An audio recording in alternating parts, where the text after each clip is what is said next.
A minute.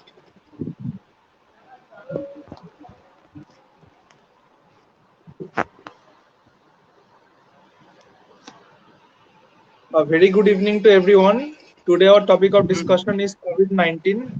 As you all know, this is a very trending topic, in fact, because we are all anxious as to what will be happening in the future on this. We are all in a dilemma, state of dilemma to be exact. So we have thought to address this serious issue via FB Live discussion today. We hope you all enjoy this session and get a good response from you guys. Hoping to get a good response from you guys. So stay tuned. Our speakers for today are Srijan Das, Subhashri Mukhopadhyay, Pinky Jain, and Shubhajit Paul, who will be joining us later in the session. Our first speaker is Srijan, who will be introducing us to the COVID-19 topic. Srijan, please start. Thank you, Avirbhav. So, guys, before I start off, I'll just introduce myself and then I'll introduce the COVID virus. So, I am Srijan. I am a student of Calcutta Medical College. I'm a final year student pursuing MBBS in Calcutta Medical College.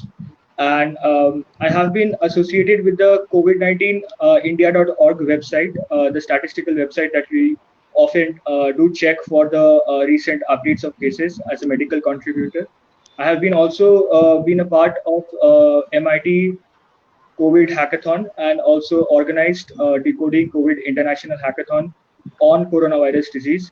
I have completed WHO and New England Journal of Medicine courses on COVID-19. And I have gained a little bit of knowledge in this aspect, and I help by sharing this knowledge. I can bring into light some of the issues that are troubling us during this pandemic. So after my introduction, I'll introduce to you the COVID-19 virus, the severe acute respiratory syndromes, coronavirus, or SARS-CoV-2, as we know it. So basically, this is not something new that we have faced. We have actually faced diseases from severe acute respiratory syndrome, coronavirus, before also. So we have faced it. It was first identified in the year 2003, and after that, it had been a major part of the 2009 pandemic of H1N1 influenza. After that, we also have seen it in the Middle Eastern respiratory virus syndrome. So it has been troubling us since long. So speaking in a little bit of technical terms before we jump right into the exact layman's terms, I would like to introduce the family of coronavirus. So basically, as we say, coronavirus, it's actually a group of viruses together. So there are various types of coronavirus belonging to a particular family, which is known as coronaviridae. And in that particular groups, there are four main groups: the alpha, beta, gamma, delta. So we have alpha coronavirus, we have beta coronavirus, we have gamma and delta. So basically, out of these four important strains, we have the two important alpha and beta, which are indicated in causing infections in humans. So the beta coronavirus is what we are looking right now. So there has been a mutation, since we all know the virus actually has an RNA particle which is very liable to mutation, and thus we have the coronavirus, which has become so very dangerous. Yes, before I continue along, basically I would be addressing this session in English. We all will, so that it is also reaching us, reaching the audience across the country who are viewing us. Doubts in particular vernacular languages of Bengali will be considered, and we'll be answering it in the same.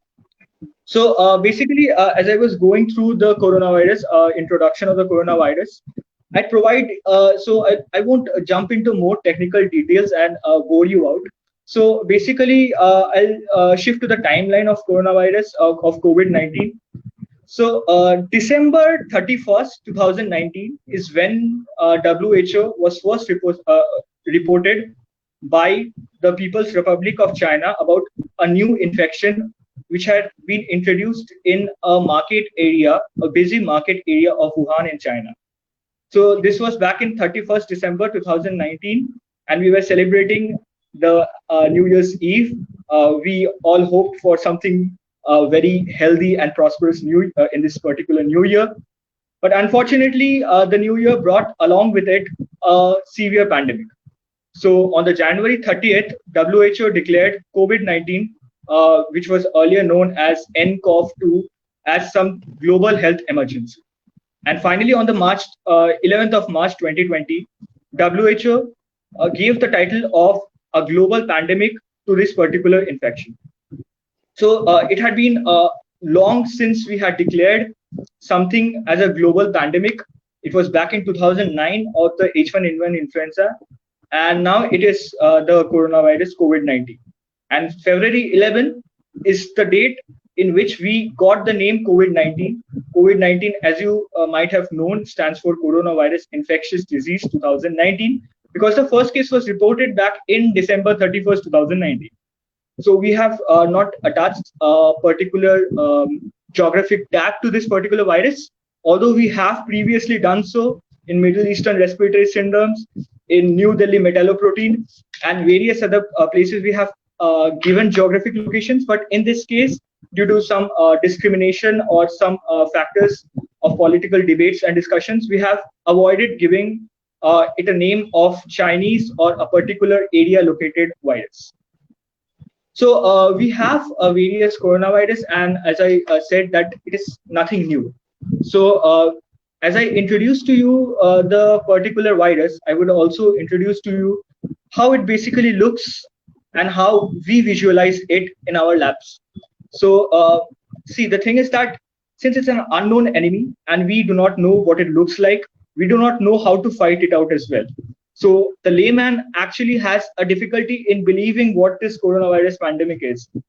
And I have seen through various collaborators across the USA that it is a major problem to make them understand that this pandemic is in fact real, since we cannot see the enemy right in front of our eyes. So I think that it should be cleared from beforehand to prevent any doubts in the further scenarios that what a particular virus actually looks like. So we have actually decoded and we have understood the proper protein structures of the virus, and we have isolated, we have understood that it is actually a pleomorphic virus with 100 to 160 nanometer in size, and it is a single-stranded RNA. I won't go into further technical details, but all we actually are concerned about something known as the spike glycoprotein, which is a type 1 glycoprotein. So why I'm telling this is specifically because it has a huge link with the vaccination and the further drug development. So basically, you can think it about as a glove and a ball. So when we are catching a ball with a glove, with our gloves on our hand, so the glove is a receptor-like substance, and the ball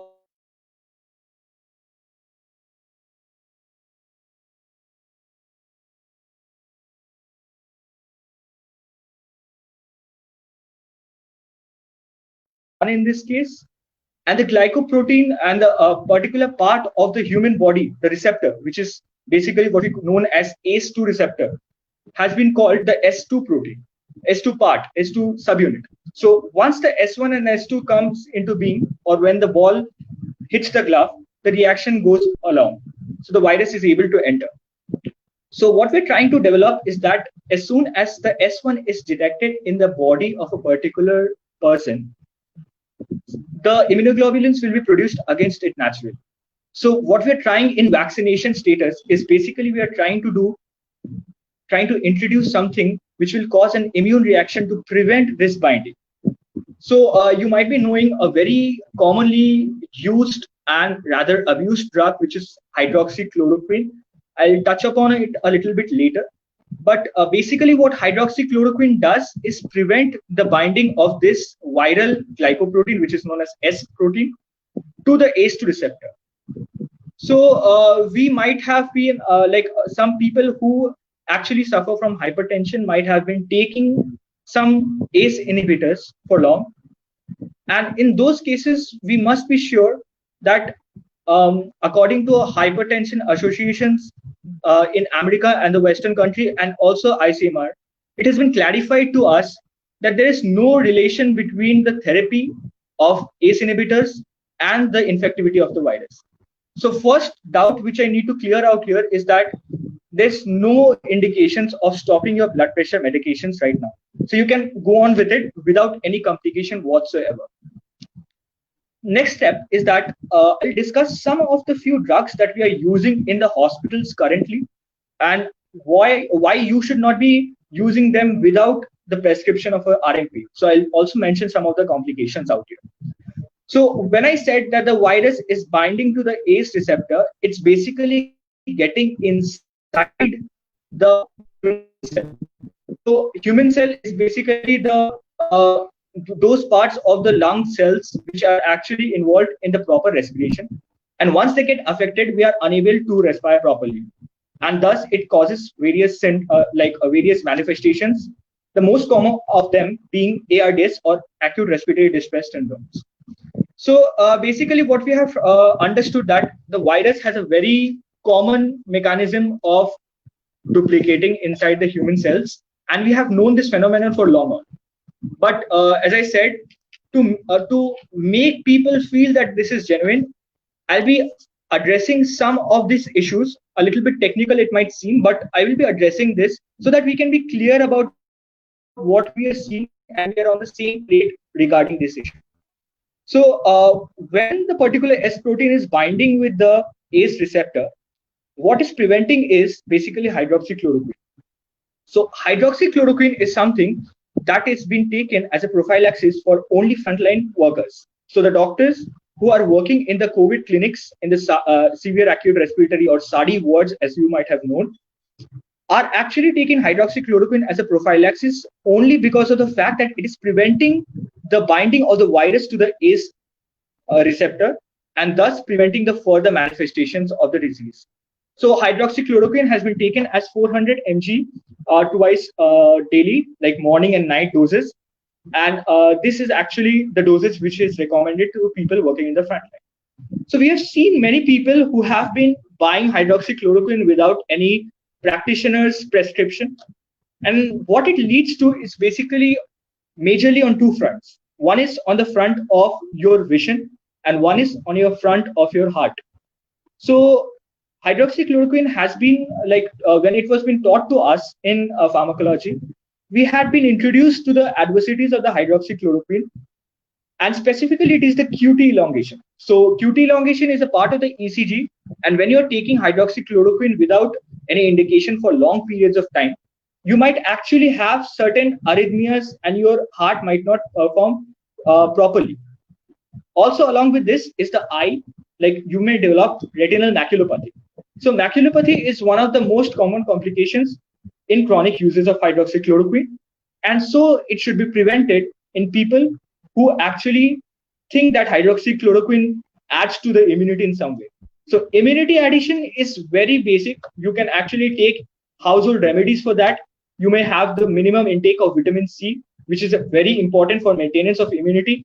Take vitamins, take minerals, have a balanced diet, have proper water intake, and that's all. You don't need a pharmacotherapy for preventing unless and until you are going into the hospital and working in the front lines. And once you're admitted in the hospital, you will administered this particular drugs. So if you're taking without the particular medical practitioner, you're also depleting the stocks of the drugs and also preventing the administration of people who genuinely need it. So this is for hydroxychloroquine, not only for hydroxychloroquine, but for all other drugs, which you might feel that it may enrich your immunity, but it is actually not. So basic multivitamins and also a balanced diet with proper hydration and proper hand washing is what we require out here. So next we have in line ritonavir and lopinavir, and it is a particular drug that is preventing the RNA release from the endosome. So it is under the guidance of various laboratories. They are trying to understand whether it can be purified to generate all the better docking capabilities so that we can get a solution to this pandemic. And then comes RNA-dependent RNA polymerase inhibitors, which include remdesivir, lopinavir, favipiravir. And these drugs are basically preventing the maturation and replication of the virus. So once this particular virus gets in, we always have an approach to prevent further manifestations. But as medicine always teaches us, prevention is better than cure. So the major important method of preventing a coronavirus is or a COVID infection is by enriching your immunity. And the method of enriching the immunity, I'm speaking about it again and again, is doing something that is as simple as taking a balanced diet, having proper intake of nutrients, having proper hydration, and that's all, and having proper hygienic practices. So we'll be touching upon the hygienic practices later during this session, and I will discuss a last aspect of this particular pandemic before I shift on to the next speaker, which is the psychological aspect of COVID-19. So as we know that every pandemic is actually accompanied by a psychological mental burden. So once during the lockdown, you actually face various problems, specifically speaking about obsessive compulsive disorder. So a person who might be actually facing a phobia towards germs or a phobia towards getting dirty might actually be, these emotions might be actually heightened during this period because they may actually be fearful of contracting an infection. So this is what we have to deal with. Some other problems which you might be actually facing, or some of your kids or kin might be facing, is the incidence of sleep disturbances. So the sleep disturbances might manifest as an improper night sleep, feeling of tiredness, and daytime sleepiness, which we know as somnolence in medical terms. Another very important aspect is the depressive disorders, which we might actually have seen in the last few months, and it has been on the rise during this pandemic. So there are various psychologists and psychiatrists who are saying that after this COVID-19 pandemic, there's another pandemic yet to come, that is the pandemic of psychological and mental disturbance. So basically, I pointed out some of these disorders. I won't be going on to how to cure them because it's under the purview of a practitioner, a registered medical practitioner, or a psychiatrist or a psychologist. But I would actually like to talk about a few things about how to identify these disorders and when to ask for help. So basically, what a doctor or a specialist can do regarding these mental abilities is that they can help you treat it. But identification that you are actually suffering from a problem, or being the bridge between the person who's suffering from a mental illness and the doctor, is a very important role that needs to come from you. So basically, when we talk about depressive disorders, it's something which actually prevents you from getting enjoyment of something, of a particular issues in life that would have otherwise normally provided you excitement and enjoyment. So supposedly, if you are having your favorite meal and you're feeling low still, and it's actually affecting your daily life, it's affecting your sleep cycles, then you might be, or your friend might be actually suffering from this depression. So it's very prudent to go and ask for help as soon as you spot this, and a stitch to time saves nine. So another thing is that the obsessive compulsive disorder. So obsessions might exist, and only till the level when it is actually affecting your daily life, it actually becomes a problem. And then comes the need to ask for help. And last but not the least is the sleep disturbance, which I was talking about. So the sleep disturbance, one of the most important method of the important cause of this sleep disturbance during this pandemic is basically the lack of physical activity. So your body, unless and until pathologically motivated, will require that amount of sleep, will take that amount of sleep that is required for the body to take. So it won't take more than what it's required. So once you're not exhausted, or once you're not doing the amount of physical work that you normally do, you can actually go into a cycle of sleep disturbance. So in that case, you can practice freehand exercises. You can practice minimum exercises of like squatting down, doing planks, or even jogging around in your house, if possible. And these are some methods in which you can actually have a minimum bit of physical exercises. This helps in proper circulation in your brain as well as improves cognition. So these are the points in psychological disturbances that have been encountered now. Now we'll be moving on to the next speaker, and we'll be discussing other aspects of this pandemic. So thank you, and over to you, Abirbhav.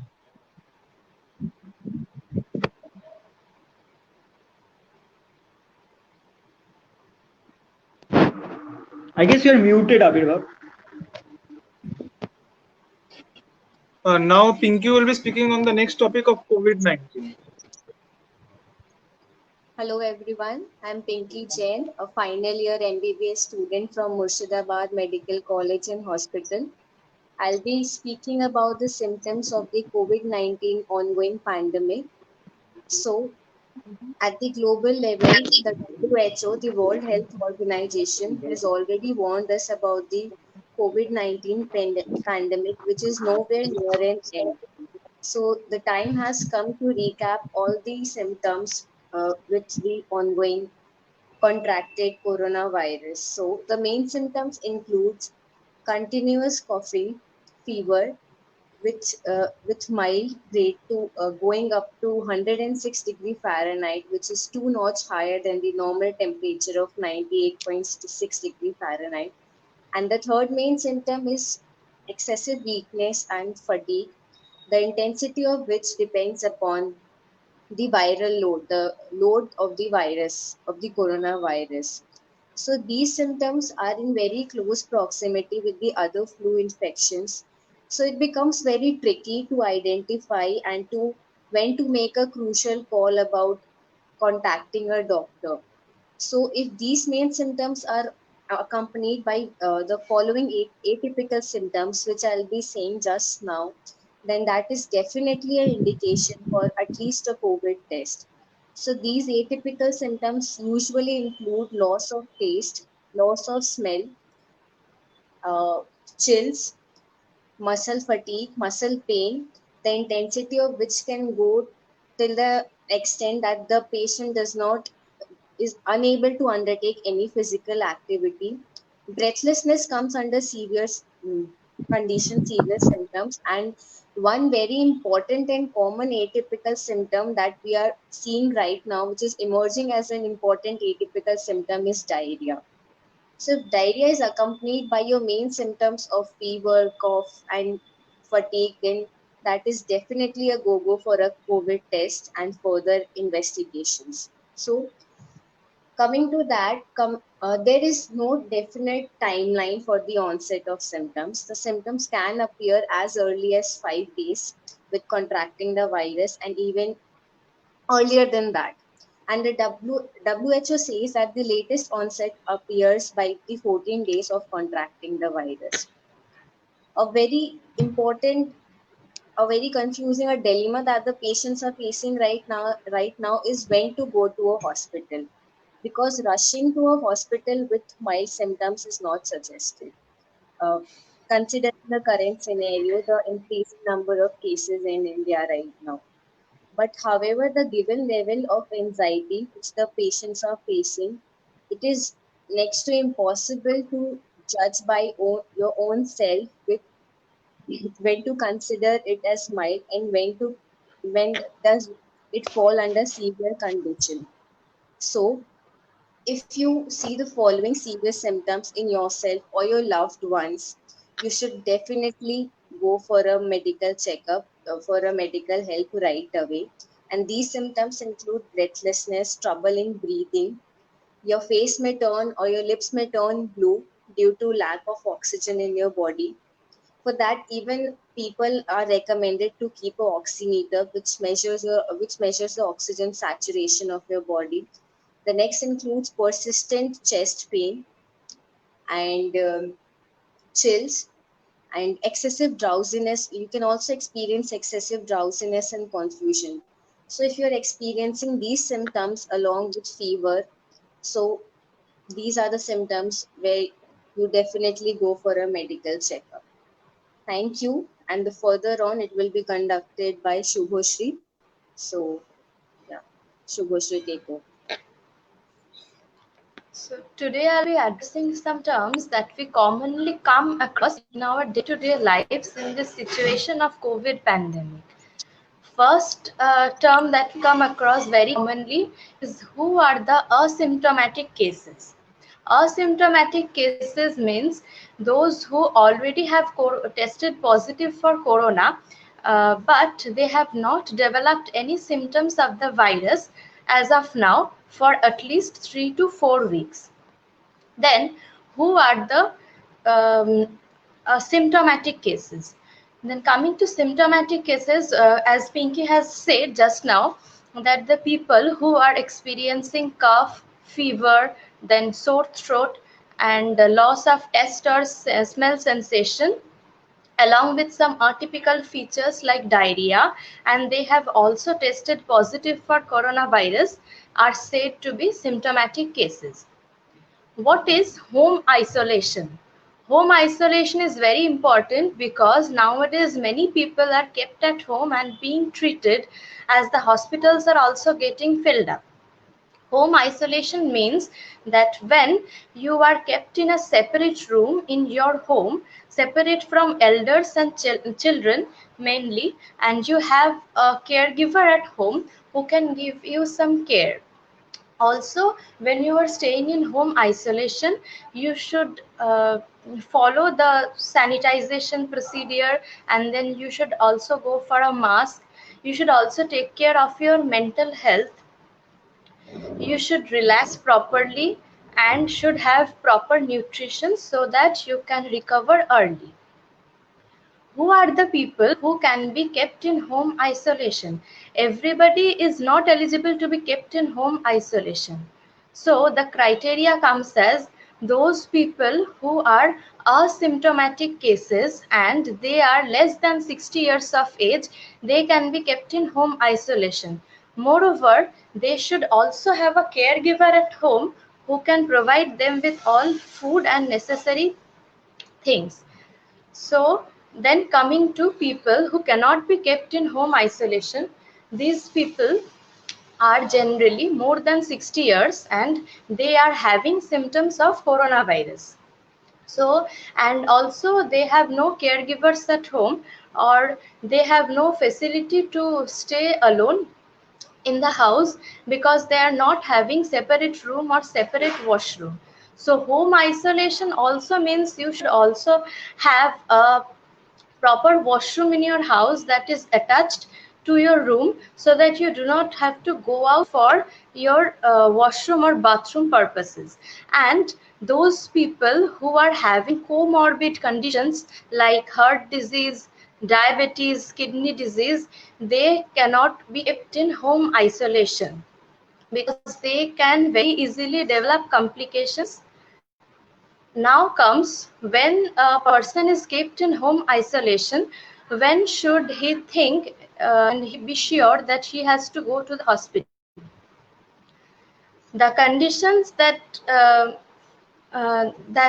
may arise the suspicion of red alert symptoms, like if the fever or the symptoms increase like cough, etc., when there is excessive fatigue, and when a person is experiencing delirium or mental confusion, so then onwards he should visit the hospital because complications may be arising out of the condition of this virus. Now coming to some thoughts that people may have regarding this coronavirus disease, but these may not be true always. So I think if I address these thoughts and notions, then it will be very help to us. So what are these? First is, as Srijan has already told, that it is caused by a virus, COVID-19, belonging to the family Coronaviridae. So, thinking that antibiotics can prevent you from having this disease or it can cure you, this is absolutely wrong because it is not at all a bacteria, it's a virus. Another thought is that people are saying that we are wearing masks for such a long time, it's getting very tiresome for us. I understand that it's very congestive, especially people who work in close surroundings. That becomes a great problem for them. But believe me, if you wear a mask in the proper way for a prolonged time also, it will not cause any kind of oxygen deficiency in your body, or it will not cause any cause of carbon dioxide intoxication in your body. People think that only elders and children can have this disease, can have increased risk of transmission of this disease. But this is not always so. Elderly people, those who are having comorbid conditions like heart disease or diabetes or any other renal diseases, they only can have increased chances of risk of transmission, and they can develop early complications of the disease. Otherwise, we see that the death rate or mortality rate is very low. The recovery chance is very high because your immunity is sufficient enough to protect you from the dangers caused by this virus. Now, coming to another notion, that is hydroxychloroquine. It has been already addressed by Srijan. Hydroxychloroquine, we have seen that it has been given to members of the health workers, uh, contacts of the health workers, but it should not be given as a routine practice, because hydroxychloroquine is a cardiotoxic drug. It can be toxic to people who are already having cardiac diseases. Then, coming to thermal scanners, we have seen that when we are attending some social gatherings like in hospital or a shopping mall, then people are testing us with these thermal scanners. Thermal scanners only detect whether you have fever or not. Depending upon that, they will send you for virus testing or to a hospital, but it does not always ensure that you are having COVID-19 symptoms or not. Then I come to many people have asked that whether this disease is transmitted by houseflies or mosquitoes. This is not so. When a mosquito bites you and it goes to the other person and it bites him, there is no evidence that this virus is spread from mosquitoes or not. The only mode of spreading is that by respiratory droplets or by fomites. Respiratory droplets means when you cough or sneeze without a mask and the person standing in front of you is standing within a distance of 1 feet, the virus may impinge, or the virus particles may impinge on his or her eyes or nose or mouth. So this can cause the disease. Also, here comes fomite. Fomite means you touch some object like a door handle after you rub your nose or your eyes and you are having the virus, so it gets transmitted to this through the door handle. So if somebody comes and touches the door handle after you, then he or she might transmit the virus. Also, it is seen that people say hot temperature or taking bath in hot water or sunbathing may also protect you, but this is not always true, because humans are homeothermic. They have a stable range of temperature. 36.5 to 37.5 degrees centigrade is the range of temperature that they maintain. So regardless of the outside temperature or weather that is outside, your body temperature is not going to change, and your body temperature is very much suitable. The virus are very happy. They can easily proliferate or reproduce inside your body. So there is no chance of thinking that this can affect you. So another thing is that this is very dangerous. Hypochlorite use. Hypochlorite use, we have seen that at first people were using hypochlorite on humans as well, but hypochlorite is not at all a substance that can be used on humans. It is only a surface disinfectant, and disinfectant by the definition itself means you cannot use it on humans. It can only be used on inanimate objects or surfaces. So you cannot use hypochlorite. Hypochlorite can have erosive conditions on the skin, and as an end result, it can also be carcinogenic. So these are points that I have addressed today. Also, I think that there is no need to fear. because of this virus, because this is not the first time that we are facing such a pandemic. In the previous ages also we have come across some other pandemics. You must have been hearing about the SARS or MERS coronavirus, then Spanish flu. These have already occurred in the past and we have successfully come out of it. So just keep hope. We will also emerge successfully out of this virus. Do not panic, take precautionary measures. I think this will help you. So stay safe and stay healthy. This is the sole purpose of this video. Now going to our next speaker, Shubhajit.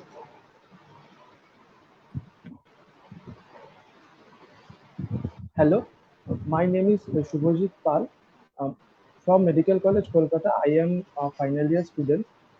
As all of the speakers like Srijan, Pinky, and Shubhashri covered perfectly all the parts of the COVID-19 pandemic, like what is the cause and how can it be prevented, and what are the treatment possibilities, and what are the vaccine, what is the progress in the vaccine development, and what are the preventive drugs like hydroxychloroquine, and when it is and where it is used.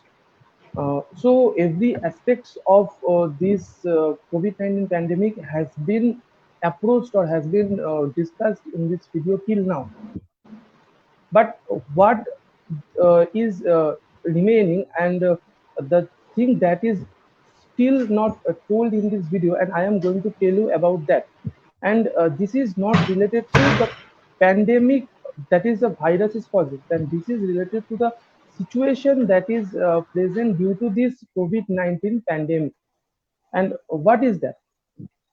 That is, first of all, there is a financial problem, that is the economy, and everyone is talking about this. Economy is declining due to this pandemic and due to this lockdown. And the main problem is this economy is declining. This is okay, but the bigger problem is uh, those that means some persons who have the ability to help others who don't have the who don't have finance, who don't have so much finance, or who don't have the ability to live their own life at this moment. So those persons are not helped. I am giving you an example. Let's say uh, someone someone is infected with COVID virus, and he or she is developing the symptoms, and now and he or she is asymptomatic at first, and then he or she went for home quarantine. But after some time, that person developed some symptoms, and it became unnecessary for that person to go to a hospital for better care. At the situation, what is the transport option available for that person? That person have no transport option. As I told you that that person is financially not such stable, so that person actually uses the public transport for his or her travel. At this situation, that person have to use the ambulance or any other transport means which is not owned to him or her. And now the transport means which he is going to use is actually asking for a lot of money. Okay, showing the reasons for sanitization and other aspects of the expenses. And that is a bigger problem for them, because and at the situation they cannot use those transports, and at that time the conditions is going more bad. And so this needs to be solved, because I want to tell you that if you want to solve this situation, you have to uh, give some financial help to this person. The next situation, let's assume you have a house help. Okay, and that house help by somehow get infected with coronavirus, and then that house help develops some symptoms But the main problem is then the household get the treatment, and the household is free from the uh, coronavirus after the treatment. But then you refuse to get him or her back at him or his or her job. And I want to know why you are doing this. And the third thing is, when someone is infected with coronavirus, everyone in the locality come and want to see that person, as if that person is someone who is alien from another planet. But not like that. That person is also like us. So don't show much curiosity, because if you show curiosity, then corona will come in you, and then you will be a point of curiosity. So be serious at this point of time, and don't do these nonsense things. And the next thing that I want to approach, that is the medications that Srijan and Shubhasri has already mentioned. That please don't take unnecessary medications without having a on point medical practitioner's advice.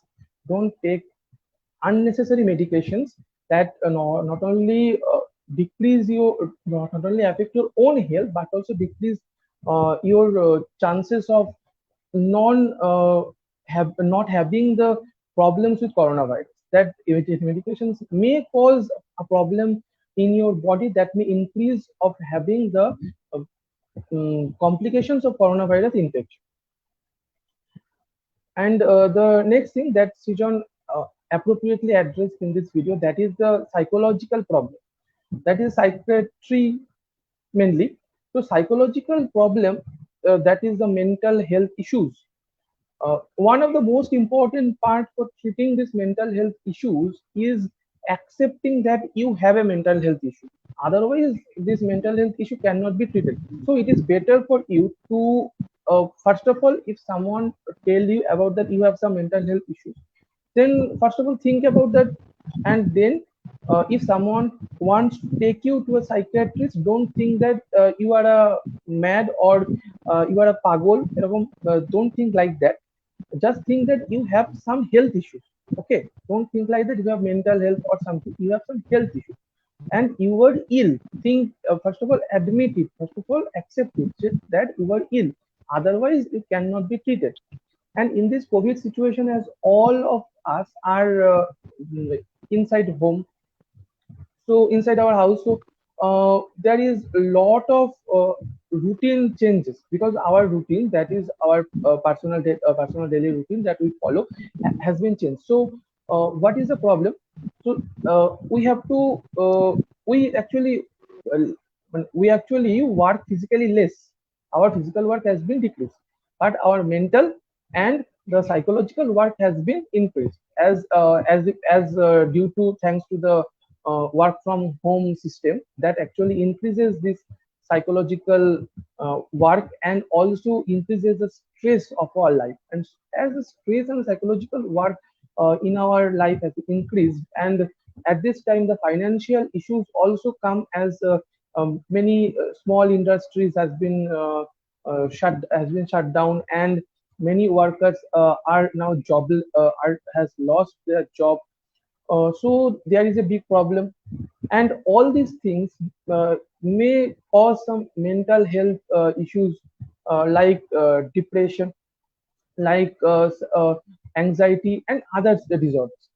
Now, at this situation, actually, you should go for a medical person. You should go to a medical personnel, or you should ask for help. Why? Because in this situation, if you are thinking that this is going to be all right within a few days, then you are wrong. But if you are thinking that this situation is going to be all right in some day, then you are actually right. And with that hope, you should never be psychologically ill, or you should never be depressed, or you should not feel low in this COVID pandemic and this lockdown situation. And and the next thing, That is, if you are a viewer who actually, and if you are watching this video till now, or watching this live till now, and you cannot understand whatever is told in this video due to the language, that is, this video is totally has been done in English. So in the last part of this video, I am just for a short time, I am going to tell the whole thing in Bengali, uh, in a summary, as you can, so that you can understand the situation. তো আজকের ভিডিওতে যে আজকের লাইভে যে বিষয়টা নিয়ে basically কথা হচ্ছে, সেটা হচ্ছে বর্তমানে সব থেকে বেশি ইম্পর্টেন্ট টপিক, যেটা হচ্ছে কোভিড-19 প্যান্ডেমিক। আমরা যেহেতু সবাই জানি যে কোভিড-19 জিনিস, মানে কোভিড প্যান্ডেমিকটা করোনা ভাইরাস থেকে শুরু হয়েছে, তবে করোনা ভাইরাসের যে এটাই প্রথম মানে ঘটনা ঘটাচ্ছে তা নয়, এর আগেও করোনা ভাইরাসের আমরা হিস্ট্রি পেয়েছি, অনেক আগের ইয়েতেও করোনা ভাইরাস এসেছে। তো চীনে এটা প্রথম স্টার্ট হয় করোনা ভাইরাসটা 2019-এ, অ্যান্ড দেন এটা আস্তে আস্তে চীন থেকে ছড়াতে শুরু করে, অ্যান্ড 2019-এ হয়েছিল বলে এটাকে কোভিড-19 বলা হচ্ছে। নাও এই যে করোনা ভাইরাসটা সবার মধ্যে যে ছড়িয়ে পড়ছে, তো সেটার ফলে কি হতে পারে, সেটার ফলে সবার প্রথম কথা পেশেন্ট অ্যাসিমটোমেটিক থাকতে পারে, অর্থাৎ কোনো রকম সিমটম আসছে না। আচ্ছা, যদি সিমটম আসে তাহলে কি হবে, সবাই সেগুলো জানে। বেসিক্যালি জ্বর, তার সাথে হচ্ছে কাশি হতে পারে, আর তার সাথে শ্বাসকষ্ট শুরু হতে পারে। আচ্ছা, এছাড়া আরো সাম সিমটমস আদার আসতে পারে। বাট ঘটনাটা যেটা, সেটা হচ্ছে যে অ্যাসিমটোমেটিক যে পেশেন্টরা রয়েছেন তাদের জন্যই বেসিক মানে মেন প্রবলেমটা হবে, কারণ তারা কোথায় ছড়িয়ে দিচ্ছেন ডিজিজটাকে সেটা কিন্তু সহজে বোঝা যাবে না। তো সেই পেশেন্টদের জন্যই মেন প্রবলেমটা হচ্ছে, কারণ তারাই অ্যাকচুয়ালি ডিজিজটাকে, মানে যাদের কথা আমরা জানি যে এদের ডিজিজ আছে তাদেরকে তো আমরা আটকাতে পারবো, কিন্তু যাদের জানি না ডিজিজ আছে তাদের কি করে আমরা আটকাবো? অ্যান্ড দ্যাটস ওয়াই যে ডিজিজটা এখনো ছড়াচ্ছে। অ্যান্ড এতদিন পর্যন্ত আমাদের দেশে লকডাউন ছিল, ফর দ্যাট রিজন যে আমাদের দেশে এখনো পর্যন্ত ডিজিজটা সেভাবে ছড়াতে পারেনি, কিন্তু লকডাউন যেহেতু আস্তে আস্তে উঠছে, তো সেই জন্য কিন্তু ডিজিজটা আস্তে আস্তে ছড়ানোর সম্ভাবনা বাড়ছে, এবং দেখা যাচ্ছে যে কেসের সংখ্যা এখন আস্তে আস্তে বেড়েছে। নেক্সট জিনিস যেটা আমি বলতে চাই সেটা হচ্ছে যে এই ডিজিজের ট্রিটমেন্টের কি কোনো অপশন আছে? রাইট নাও ডেফিনিট কোনো ট্রিটমেন্ট আসেনি, অল দ্য ট্রিটমেন্টস আর ডান। যেগুলো করা হয়েছে সেগুলো হচ্ছে আইদার যারা ফ্রন্টলাইন ওয়ার্কার্স, অর্থাৎ যারা ডাক্তার, নার্সেস, বা যারা আদার হেলথ মেডিকেল পার্সোনাল রয়েছে, বা যারা পুলিশ রয়েছেন, যারা ক্লিনিং স্টাফ রয়েছেন, যারা হচ্ছে অ্যাম্বুলেন্স, মানে যারা অ্যাম্বুলেন্সে কাজ করছেন, তাদের জন্য বেসিক্যালি ট্রিটমেন্ট এসে, মানে বেসিক্যালি হাইড্রক্সিক্লোরোকুইনটা ইউজ করা হচ্ছে as a prophylaxis, that is মানে যাতে ওদের না হয় সেইটাকে সেই জন্য ব্যবহার করা হচ্ছে, এটাকে কোনো ডেফিনিট ট্রিটমেন্ট নয়। এবং যদি এটা আপনি নেওয়া শুরু করেন যে আমার এটা আমি নিয়ে নেবো তাহলে আমার করোনা হবে না, তাহলে কিন্তু যাদের অ্যাকচুয়াল দরকার তাদেরই এটা, তারা এটা মানে পাবে না, and তখন কিন্তু আপনি সেই ফেসিলিটি গুলো পরে, যদি আপনার অ্যাকচুয়াল করোনা হয় তখন কিন্তু আপনি ফেসিলিটি গুলো আর পাবেন না। তো সেই কারণে এটা খুব ইম্পর্টেন্ট যে এই অ্যাওয়ারনেসটা নিজের মধ্যে রাখা। ভ্যাকসিনের ট্রায়াল চলছে, তো সেটা আমরা প্রত্যেকে আশা করবো যত তাড়াতাড়ি ভ্যাকসিন আসবে ততটাই বেটার, কারণ এটা হচ্ছে একমাত্র উপায় এটাকে এই ভাইরাসের এগেনস্টে লড়ার। কারণ এটা কোনো ব্যাকটেরিয়া নয়, এটা কোনো প্যারাসাইট নয় যে এটাকে আমরা মানে অ্যান্টিবায়োটিক বা অ্যান্টিব্যাকটেরিয়াল বা অ্যান্টি প্যারাসাইট দিয়ে, অ্যান্টি প্যারাসাইটিক ড্রাগ দিয়ে মেরে দিতে পারবো। এটা হচ্ছে ভাইরাস। অ্যাকচুয়ালি ভাইরাসের এগেনস্টে ড্রাগের যে মানে রয়েছে, ড্রাগের যে জিনিস, যে ড্রাগ গুলো রয়েছে সেগুলোর মধ্যেও মানে খুব বেশি এফেক্টিভ এরপরে কোনো ড্রাগই নেই। দ্যাটস ওয়াই এখনো পর্যন্ত কিন্তু prevention is the best treatment. এখানে প্রিভেনশনের জন্য অবভিয়াসলি মাস্ক ব্যবহার করতে হবে। থুতনি কুমারের মতো এখানে মাস্ক পরার কোনো মানে হয় না, পুরো মুখ ঢেকে মাস্ক পরবেন, মাস্ক মুখ থেকে খুলবেন না, যদি মুখ থেকে মাস্ক খুলতে হয় তাহলে ঘর থেকে বেরোবেন।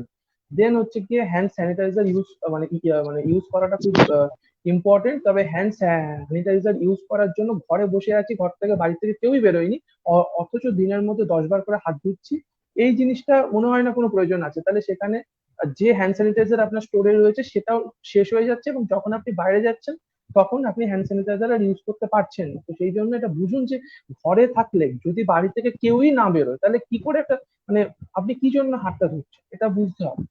সেই জন্য সেখানে হাত ধোয়ার পরিমাণটা কমাবে, প্রয়োজন নেই সেখানে বেশি পরিমাণে ধুয়ে যেটা স্টোর আছে সেটাকে শেষ করে ফেলে আবার দোকান থেকে কিনতে যাওয়া, তাহলে যাদের দরকার তারা পাচ্ছে, সেখানে ফ্লোরটা কমে যাচ্ছে।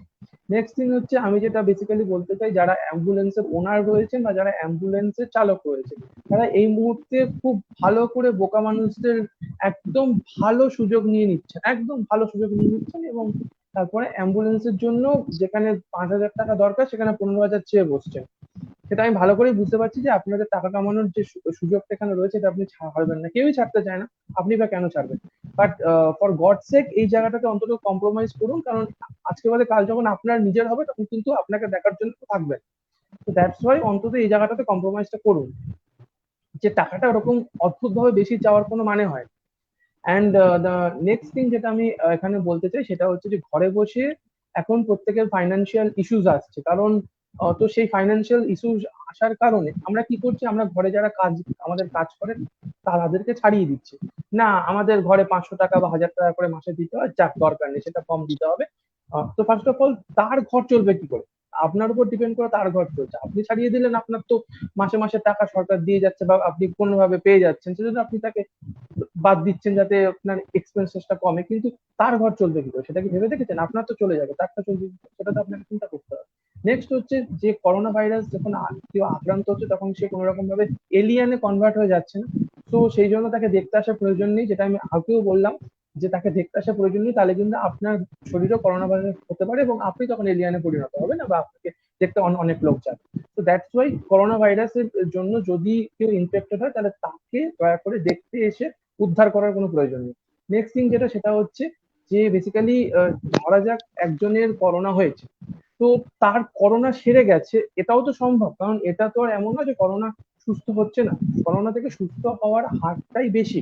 মানে করোনার ডেথ রেট যদি আমরা দেখি যে মৃত্যুর হার, তার থেকে করোনার থেকে সুস্থ হওয়ার হারটাই কিন্তু বেশি। তো সেই জন্য আমি বলতে চাই যে করোনা যদি কারো হয়ে থাকে তাহলে সেখানে কিন্তু ভয় পেলে চলবে না। First of all you have to focus on কি, যে আমাকে সুস্থ হতে হবে, এটা হোপটা রাখতে হবে এবং ফোকাস রাখতে হবে। তো সুস্থ হতে গেলে কি করতে হবে? আমি ছড়াবো না, আমি যদি ছড়িয়ে দিই সবার মধ্যে তাহলে আমি সুস্থ হয়ে গেলাম, আবার তারপরে দেন ইট কেম ব্যাক, যে এটা চলে আসতে পারে আমাদের শরীর আমাদের মধ্যে। তো সেই জন্য যেটা ইম্পর্টেন্ট, সুস্থ হতে গেলে কি করতে হবে না, মাস্ক ব্যবহার করতে হবে যাতে না ছড়ায়। অ্যান্ড হোম আইসোলেশনে থাকার সময় ট্রাই টু মানে যতটা পারা চেষ্টা করুন, যতটা পারা যে কম জিনিস ব্যবহার করা ঘরে। মানে ঘরে আমি হোম আইসোলেশনে আছি, একটা ঘরে রয়েছে যেখানে খাট ব্যবহার করছি, আমি সেখানকার সব ব্যবহার করছি, ঘরে যা যা রয়েছে খাট, আলমারি, জানলা, কম্পিউটার, মোবাইল সবকিছু ব্যবহার করলাম, কিন্তু যখন আপনি সুস্থ হয়ে যাবেন তখন কিন্তু ওই ঘরের মধ্যে করোনা ভাইরাসটা কিন্তু গেল না, তখন কিন্তু সেটা ঢুকে গেল, এবং আপনি সুস্থ হয়ে গেলেন এবং আপনার বাড়ির লোক যখন ওই ঘরে ঢুকবে তখন তাদের কিন্তু করোনা ভাইরাস হবে। তো এটা বেটার যে এমন কোনো জায়গায় আইসোলেশনে থাকুন যেখানে জিনিসপত্র কম ইউজ করতে হয়, যাতে পরে স্যানিটাইজেশনটা বেটার হয় এবং ইজি হয় এবং পরে কারো করোনা ভাইরাস না। ওকে। অ্যান্ড আরেকটা জিনিস যেটা সেটা হচ্ছে যে বাড়ির বয়স্ক এবং বাচ্চাদেরকে মানে বাড়ির বাইরে যদি বেরোতে হয় তাহলে তাদের জায়গায় আপনি যান, তার সেটা তাড়াতাড়ি ফিরে আসুন, that will be better. And the next thing যেটা আমি এখানে অ্যাড্রেস করতে চাই সেটা হচ্ছে যে বেসিক্যালি এই যে মানে আমাদের যে এখনকার দিনে ঘরে বসে থাকতে হচ্ছে, তো সেই কারণে আমাদের ঘুম, যেটা সৃজন বললো একটু আগে, যে আমাদের ঘুমের খুব ডিস্টারবেন্স হচ্ছে। কেন? কারণ আমাদের শরীরে সেই পরিমাণ ফিজিক্যাল অ্যাক্টিভিটি হচ্ছে না, আমাদের মেন্টাল অ্যান্ড সাইকোলজিক্যাল অ্যাক্টিভিটি হচ্ছে। দ্য থিং ইজ এই যে ঘুমের যে পরিবর্তনটা এসেছে সেটা আমি নিজে লক্ষ্য করেছি এবং বাড়ির লোকেদের মধ্যে আমি দেখছি যে জিনিসটা একটা বিশাল বড় চেঞ্জ এনেছে। That got my point. তো সেই জন্য আমি বলছি যে যদি ঘুমটাকে ঠিকঠাক করে আনতে হয় তাহলে ফিজিক্যাল অ্যাক্টিভিটিটাকে ইনক্রিজ করতে হবে, এবং যেটা আগের দিনের হার্ট প্রবলেমস এর ভিডিওতে আমি বললাম যে এক্সারসাইজ করাটা খুব ইম্পর্টেন্ট। যত বেশি পরিমাণে এক্সারসাইজ করবেন তত বেশি পরিমাণে শরীরের মানে যে ঘুমের চাহিদা সেটা বাড়বে এবং পারফেক্ট ঘুমটা হবে, মানে যে স্লিপ সাইকেলটা ছিল সেটা পারফেক্ট হবে। আচ্ছা, এরপরে আরেকটা যেটা বিষয় সেটা হচ্ছে যে সাইকোলজিক্যাল প্রবলেম, যেহেতু আমরা ঘরে বসে বসে রয়েছি and along with some financial issues, আর তার সাথে ওয়ার্ক ফ্রম হোম করতে হচ্ছে, তো বিশাল সাইকোলজিক্যাল প্রবলেম আসছে ডিউ টু স্ট্রেস, এবং সেই স্ট্রেসের জন্য ডিপ্রেশন, যা আমি আগেই বলেছি মানুষ ডিপ্রেশনে চলে যাচ্ছে। ডিপ্রেশন থেকে বেরোনোর একমাত্র উপায় যে কনভারসেশন করুন, যারা আছে আশেপাশে বাড়ির তাদের সাথে আপনার পুরো প্রবলেমটা বলুন, আর নিজে অ্যাকসেপ্ট করার চেষ্টা করুন যে হ্যাঁ আপনার এই সাইকোলজিক্যাল প্রবলেমটা হয়েছে, আদারওয়াইজ কিন্তু আপনার ট্রিটমেন্টটা হবে না। অ্যান্ড যদি খুব বেশি ডিপ্রেস হয়ে পড়েন তাহলে অবভিয়াসলি কোনো সাইকিয়াট্রিস্টের সাথে, যদি সাইকিয়াট্রিস্ট নাও হয় তাহলে নর্মাল ফিজিশিয়ান, মানে যারা জেনারেল ফিজিশিয়ান আছেন তাদের সাথে কনসাল্ট করে দেখুন, তারাও আপনাকে ট্রিটমেন্ট বলতে পারেন, বিকজ এমবিবিএস এ সাইকিয়াট্রিটাও করানো হয়। অ্যান্ড দ্য নেক্সট থিং যেটা, সেটা হচ্ছে যে এই যে ভিডিওটা এতদিন ধরে চললো, এর মূল বক্তব্যটা কি হলো? মূল বক্তব্য হচ্ছে যে কোভিড-19 ভাইরাসের যে প্যান্ডেমিক চলছে তার থেকে বেরোনোটা ইজি। তো সেই ইজি প্রসেসটা হচ্ছে is prevention. at this moment prevention is the best process. আর যদি অন্য কোনো প্রসেস যদি হতে, মানে আপনি মানে ডিসকভার করতে পারেন at this time, then you will get Nobel Prize. So মানে সেটা ডিসকভার করার জন্য যে মানে আপনাকে পরিশ্রম বেশি করতে হবে। অ্যান্ড তার সাথে আর সেই প্রসেসটা কি, যেটা দিয়ে আপনি মানে প্রিভেনশন ছাড়া কি প্রসেস যেটাতে আপনি এই জিনিসটাকে ঠিক করতে পারেন, সেটা হচ্ছে নিজের ভেতরের যে অ্যাওয়ারনেস আছে, সোশ্যাল অ্যাওয়ারনেস, সেই জিনিসটাকে বাড়ান, দয়া করে সেই জিনিসটাকে বাড়ান, ঠিক আছে? তা না হলে এই জিনিসটা কোনোদিন সম্ভব নয়। কারণ মেডিসিন যে আসবে ভাইরাসের বিষয়, সেটা যদি কেউ ছড়িয়ে থাকে, that is totally wrong. So please এই মেডিসিনের বিষয়ে চিন্তা ভাবনা ছাড়ুন, এখন প্রিভেনশনই হচ্ছে বেস্ট উপায় এই পুরো জিনিস থেকে মানে বেরিয়ে আসার জন্য। সো আমি এটা একটাই কথা বারবার করে বলছি, prevention, mask, sanitiser, social distancing যেগুলো এতদিন ধরে চলছে সেগুলো। বিয়ে করার জন্য লাফানোর কোনো প্রয়োজন নেই, ঠিক আছে? এখন অত লাফানোর কোনো প্রয়োজন নেই, ওগুলো থেকে দূরে থাকুন। এখনকার দিনে অনেক দেখা যাচ্ছে পার্টি করছে লোকে, ঠিক আছে, পার্টি করছে, কেক কাটছে। সো প্লিজ এগুলো থেকে দূরে থাকুন, আদারওয়াইজ এগুলো কিন্তু ঠিক করা পসিবল না। আর এর সাথে আজকের ভিডিও তো বেসিক্যালি এখানেই আমি আমার বক্তব্য শেষ করছি, যে prevention is the best way to prevent this কোভিড-19 প্যান্ডেমিক। আর তার সাথে আমি এটা বলতে চাই যে যারা ভিডিওটা দেখলেন এবং আমার কথা শুনে যাদের খারাপ লাগলো, তাদের প্রত্যেককে আমি বলতে চাই যে থ্যাংক ইউ, যে আপনারা ভিডিওটা দেখলেন আর আপনাদের ভিডিওর কথা শুনে যে খারাপ লাগলো, তো সেই জন্য আমি ভীষণ খুশি যে আপনারা অন্তত খারাপ লাগার পরে জিনিস চেঞ্জ করবে। আর অ্যাম্বুলেন্সের দামটা দয়া করে 15,000 নেবেন প্লিজ, 15,000 চাইবেন না, অ্যাম্বুলেন্সের দাম 5,000-এর যা, অত টাকা স্যানিটাইজেশন করতে কোথাও লাগে। তো সেই জন্যই বারবার করে বলছি যে প্লিজ এই বিষয়ের সম্বন্ধে একটুখানি মানে অ্যাওয়ারনেসটা ছড়ান লোকের মধ্যে, যে একটু সৎ হন এবং সবাইকে সৎ হতে শেখান। আজকের মতো এই পর্যন্ত আমি আমার বক্তব্য রাখি। আচ্ছা, আমি দুটো পয়েন্ট অ্যাড করব এখানে। মানে এটা মানে স্পেসিফিক্যালি আমাদের কলকাতা বা এই ওয়েস্ট বেঙ্গল এরিয়াটার জন্য, এই জন্য আমি এটা বাংলাতেই বলবো। যে অনেকজন আমাকে এটা জিজ্ঞাসা করেছে যে অ্যাডমিশনের প্রসিডিওর কি, যে হসপিটালের পর হসপিটাল ঘুরে বেড়াচ্ছি, বেড পাচ্ছি না, অক্সিজেন দিতে পারছি না, অক্সিজেন সিলিন্ডার কি আগের থেকে কিনে রাখবো, পালস অক্সিমিটার কি কিনে রাখবো, আর আমাদের এখানে কোন কোন হাসপাতালে ট্রিটমেন্ট হচ্ছে কোভিডে, কিরকম করে ট্রিটমেন্ট হচ্ছে কোভিডে। তো সেই ব্যাপারটা আমি বাংলাতেই বলবো, বিকজ এখানে মানে আমাদের এই প্রবলেমটা আমাদের খুবই নেটিভ প্রবলেম এই জিনিসটা। তো প্রথমত হচ্ছে যে আমাদের এখানে ট্রিটমেন্টের প্রোটোকল হচ্ছে যে দুটো ক্লিনিক আছে, একটা হচ্ছে ডেডিকেটেড কোভিড এর জন্য ক্লিনিক, আরেকটা হচ্ছে সারি ক্লিনিক, যেটা কিনা বলে severe acute respiratory infection clinic. তো আমাদের যে ব্যাপারটা ছিল ইনিশিয়ালি, আমরা সবাই যারা symptomatic and positive tested cases তাদেরকে আমরা সারিতে অ্যাডমিট করতাম, along with যারা অ্যাসিমটোমেটিক কিন্তু পজিটিভ।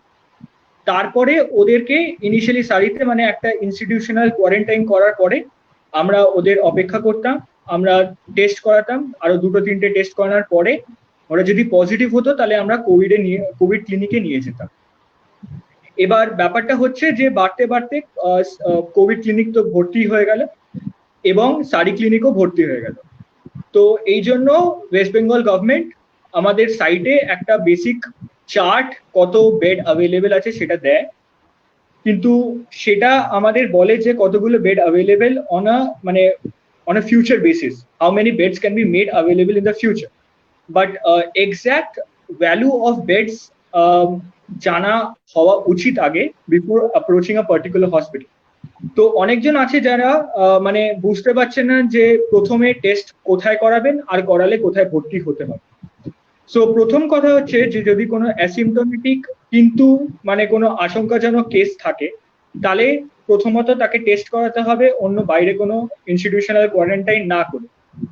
কিন্তু কোনোদিনও কোনোদিনও এরকম হতেও পারে মানে যে সিমটোম্যাটিক কেস হয়েছে, এবার সিমটোম্যাটিক কেসকে সেই ক্ষেত্রে আমরা কোয়ারেন্টাইন করতেও পারি, মানে হোম আইসোলেশনও করা যেতে পারে নতুন গাইডলাইন্স অনুযায়ী, বা they can be also admitted into the SARI ward. এবার সেটা আগে থেকে জানা দরকার যে সারি ওয়ার্ডের অ্যাভেলেবিলিটি কেমন আছে। তো যদি সারি ওয়ার্ডের অ্যাভেলেবিলিটি আগে থেকে আমরা নিশ্চয় করে নিতে পারি যে হসপিটালে আমাদের বেড অ্যাভেলেবেল আছে, তাহলেই আমরা ওই হসপিটালে নিয়ে যাব। টেস্টিং ল্যাবরেটরিজ প্রাইভেটে অনেক আছে, গভর্নমেন্টেও অনেক আছে। মেডিকেল কলেজ কলকাতা ফর মানে কলকাতা অঞ্চলের জন্য টেস্ট করানো হয়, ফিভার ক্লিনিকে টেস্ট করানো হয়, যেখানে স্যাম্পল নেওয়ার পরে 2 থেকে 3 দিনের মধ্যে রিপোর্ট আসা যায়। আফটার দ্যাট পজিটিভ যদি সিমটোম্যাটিক হয়, আমাদের এখন নতুন প্রোটোকল অনুযায়ী তাদেরকে অ্যাডমিট নেওয়া হচ্ছে। আর যারা যদি মানে সিমটোম্যাটিক না থাকে তাহলে তাদেরকে হোম কোয়ারেন্টাইনে পাঠানো হচ্ছে। যদি কোনো ইমপ্রুভ মানে সেই জায়গাটাই হচ্ছে পালস অক্সিমিটারের ক্ষেত্রে কাজটা।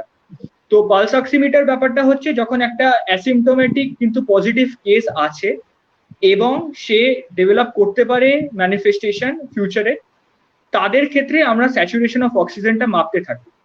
যে যখনই আমাদের অসুবিধা হতে পারে, যখন এটা এমার্জেন্সি সিচুয়েশন আসতে পারে, যেমন কিনা আমরা হার্ট অ্যাটাকের জন্য ইসিজি দেখি, সেরকমই আমরা এই ক্ষেত্রে আমরা পালস অক্সিমিটার দেখছি। যখনই একটা স্যাচুরেশনের ড্রপ আসছে তখন আমরা ওকে রেফার করে দিই। কিন্তু সেই দুটো জিনিস মাথায় রাখতে হবে, রাদার 3টে জিনিস মাথায় রাখতে হবে। ভর্তি করানোর আগে যে হসপিটালে নিয়ে যাচ্ছেন সেখানে কন্ট্যাক্ট করে অ্যাটলিস্ট জানা যে অ্যাটলিস্ট একটা বেড অ্যাভেলেবেল আছে কিনা। না হলে আপনি একদিক থেকে আরেকদিন ঘুরে যাচ্ছেন, হয়তো সেখানে কোভিড হসপিটালে ক্লিনিকই নেই, তো সেটা যেন না হয়।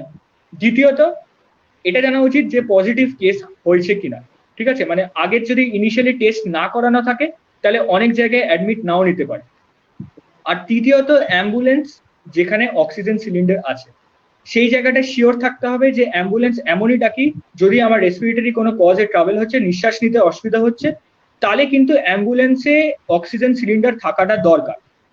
অক্সিজেন সিলিন্ডার বাড়িতে কিনে রেখে সবসময় অ্যাডমিনিস্টার করা উচিত নয়, কেন কি আমরা পড়েছি they has been positive and expiratory pressure যদি এক্সেসিভ আমরা দিই তাহলে অ্যালভিওলার রাপচার হয়ে যেতে পারে, আরো সিভিয়ার প্রবলেম। কিন্তু সেই ক্ষেত্রে যেখানে রেসপিরেটরি প্রবলেম হচ্ছে এবং অ্যাম্বুলেন্সে তাকে হসপিটালে নিয়ে যাওয়া হচ্ছে, সেই জায়গায় আমাদের অক্সিজেন সিলিন্ডার দরকার। এটাই বলার ছিল। আর one thing I would like to add regarding the vaccine, many people have been asking me regarding this vaccine, what is the current update of the vaccine and what we can hope for in the future about the diagnostic tests. So currently on the line we have INO 4800 vaccine as given by Bill and Melinda Gates Foundation.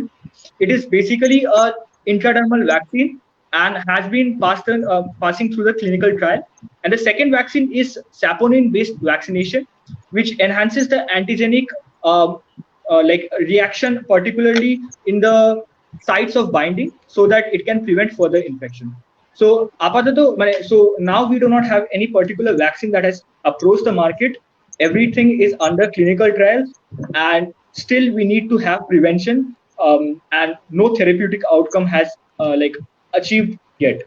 So tamoxifen, we have had drugs for various diseases which were thought and Shubhajit also added that these are the drugs which can fetch Nobel Prize in future. I completely agree with that fact, and yes, we are going towards more dedicated therapies, and like time will tell what is there in the future. And now we'll be addressing the doubts, Avirbhav. Yes, yes. So we'll be addressing the doubts. First query is by Ms. Anindita Ghosh. She is saying, want to get some idea about happy hypoxia. Okay, so happy hypoxia is a very technical term.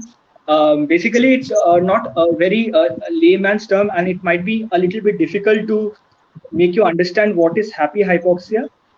So basically, we say that hypoxia is a scenario in which a particular, like there is a drop in oxygen.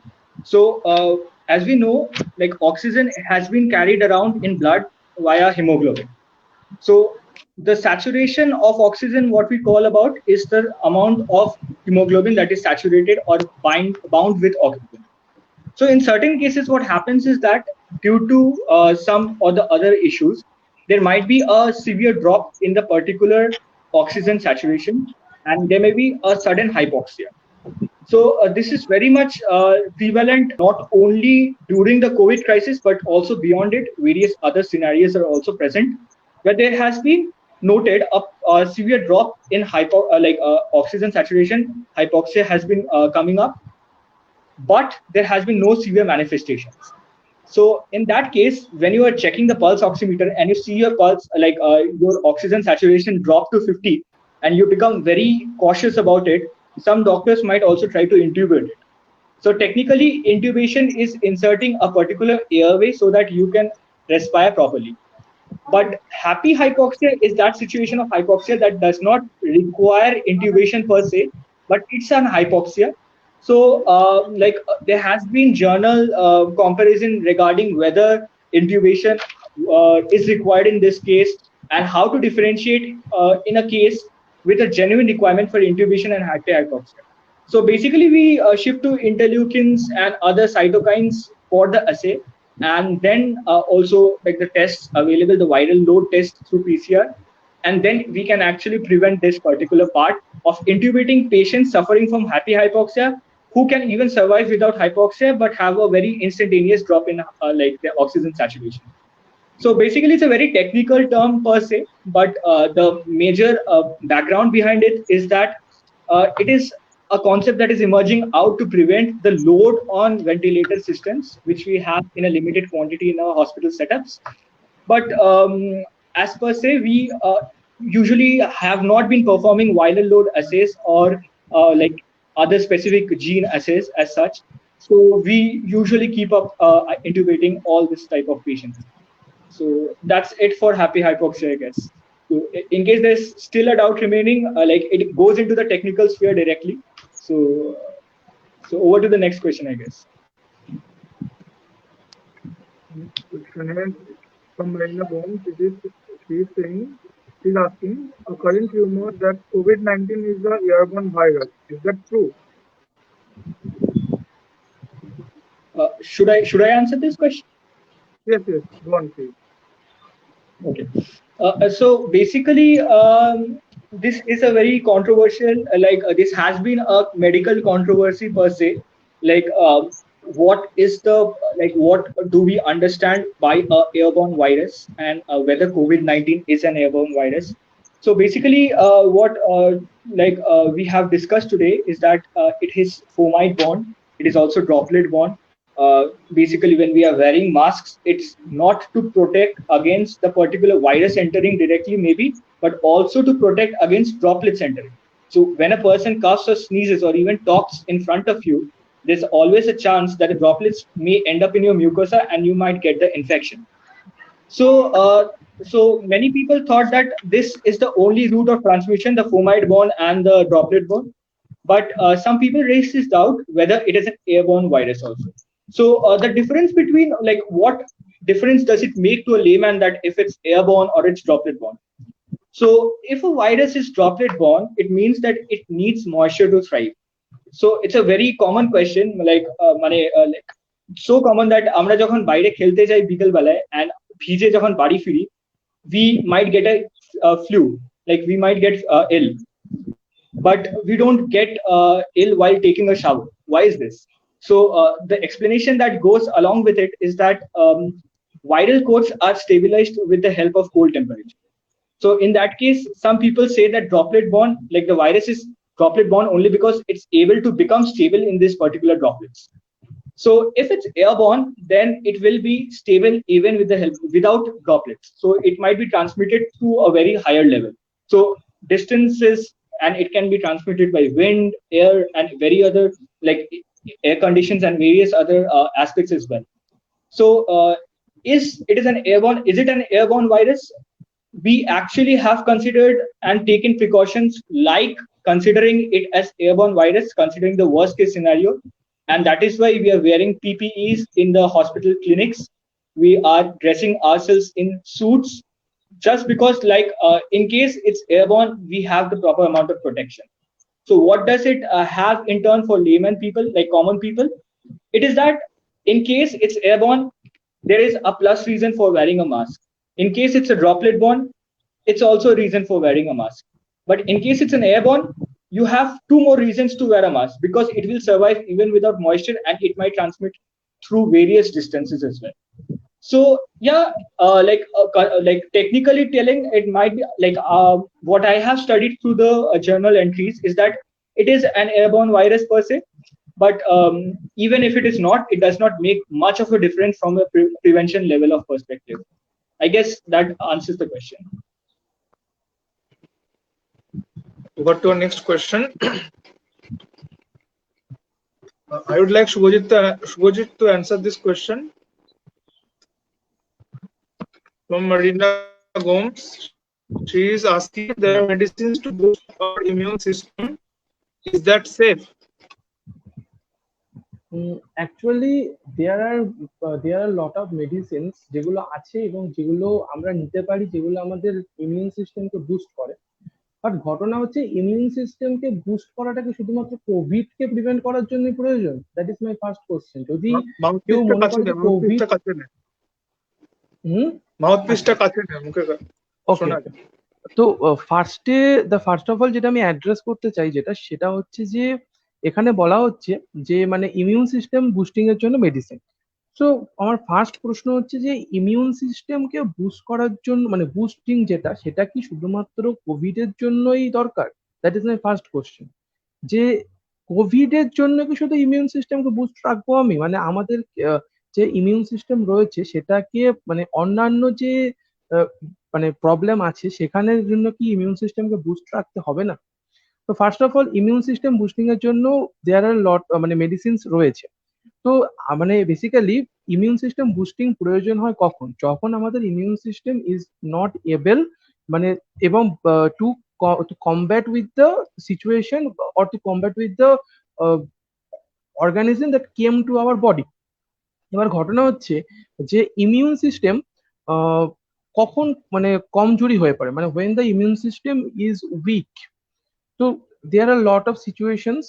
একটা common situation হচ্ছে chemotherapy may be a situation, there are some steroid use may be a situation, কোনো transplant patient যার kidney transplant হয়েছে, heart transplant বা liver transplant হয়েছে, সেই ক্ষেত্রে তারা একটা পেশেন্ট হবে।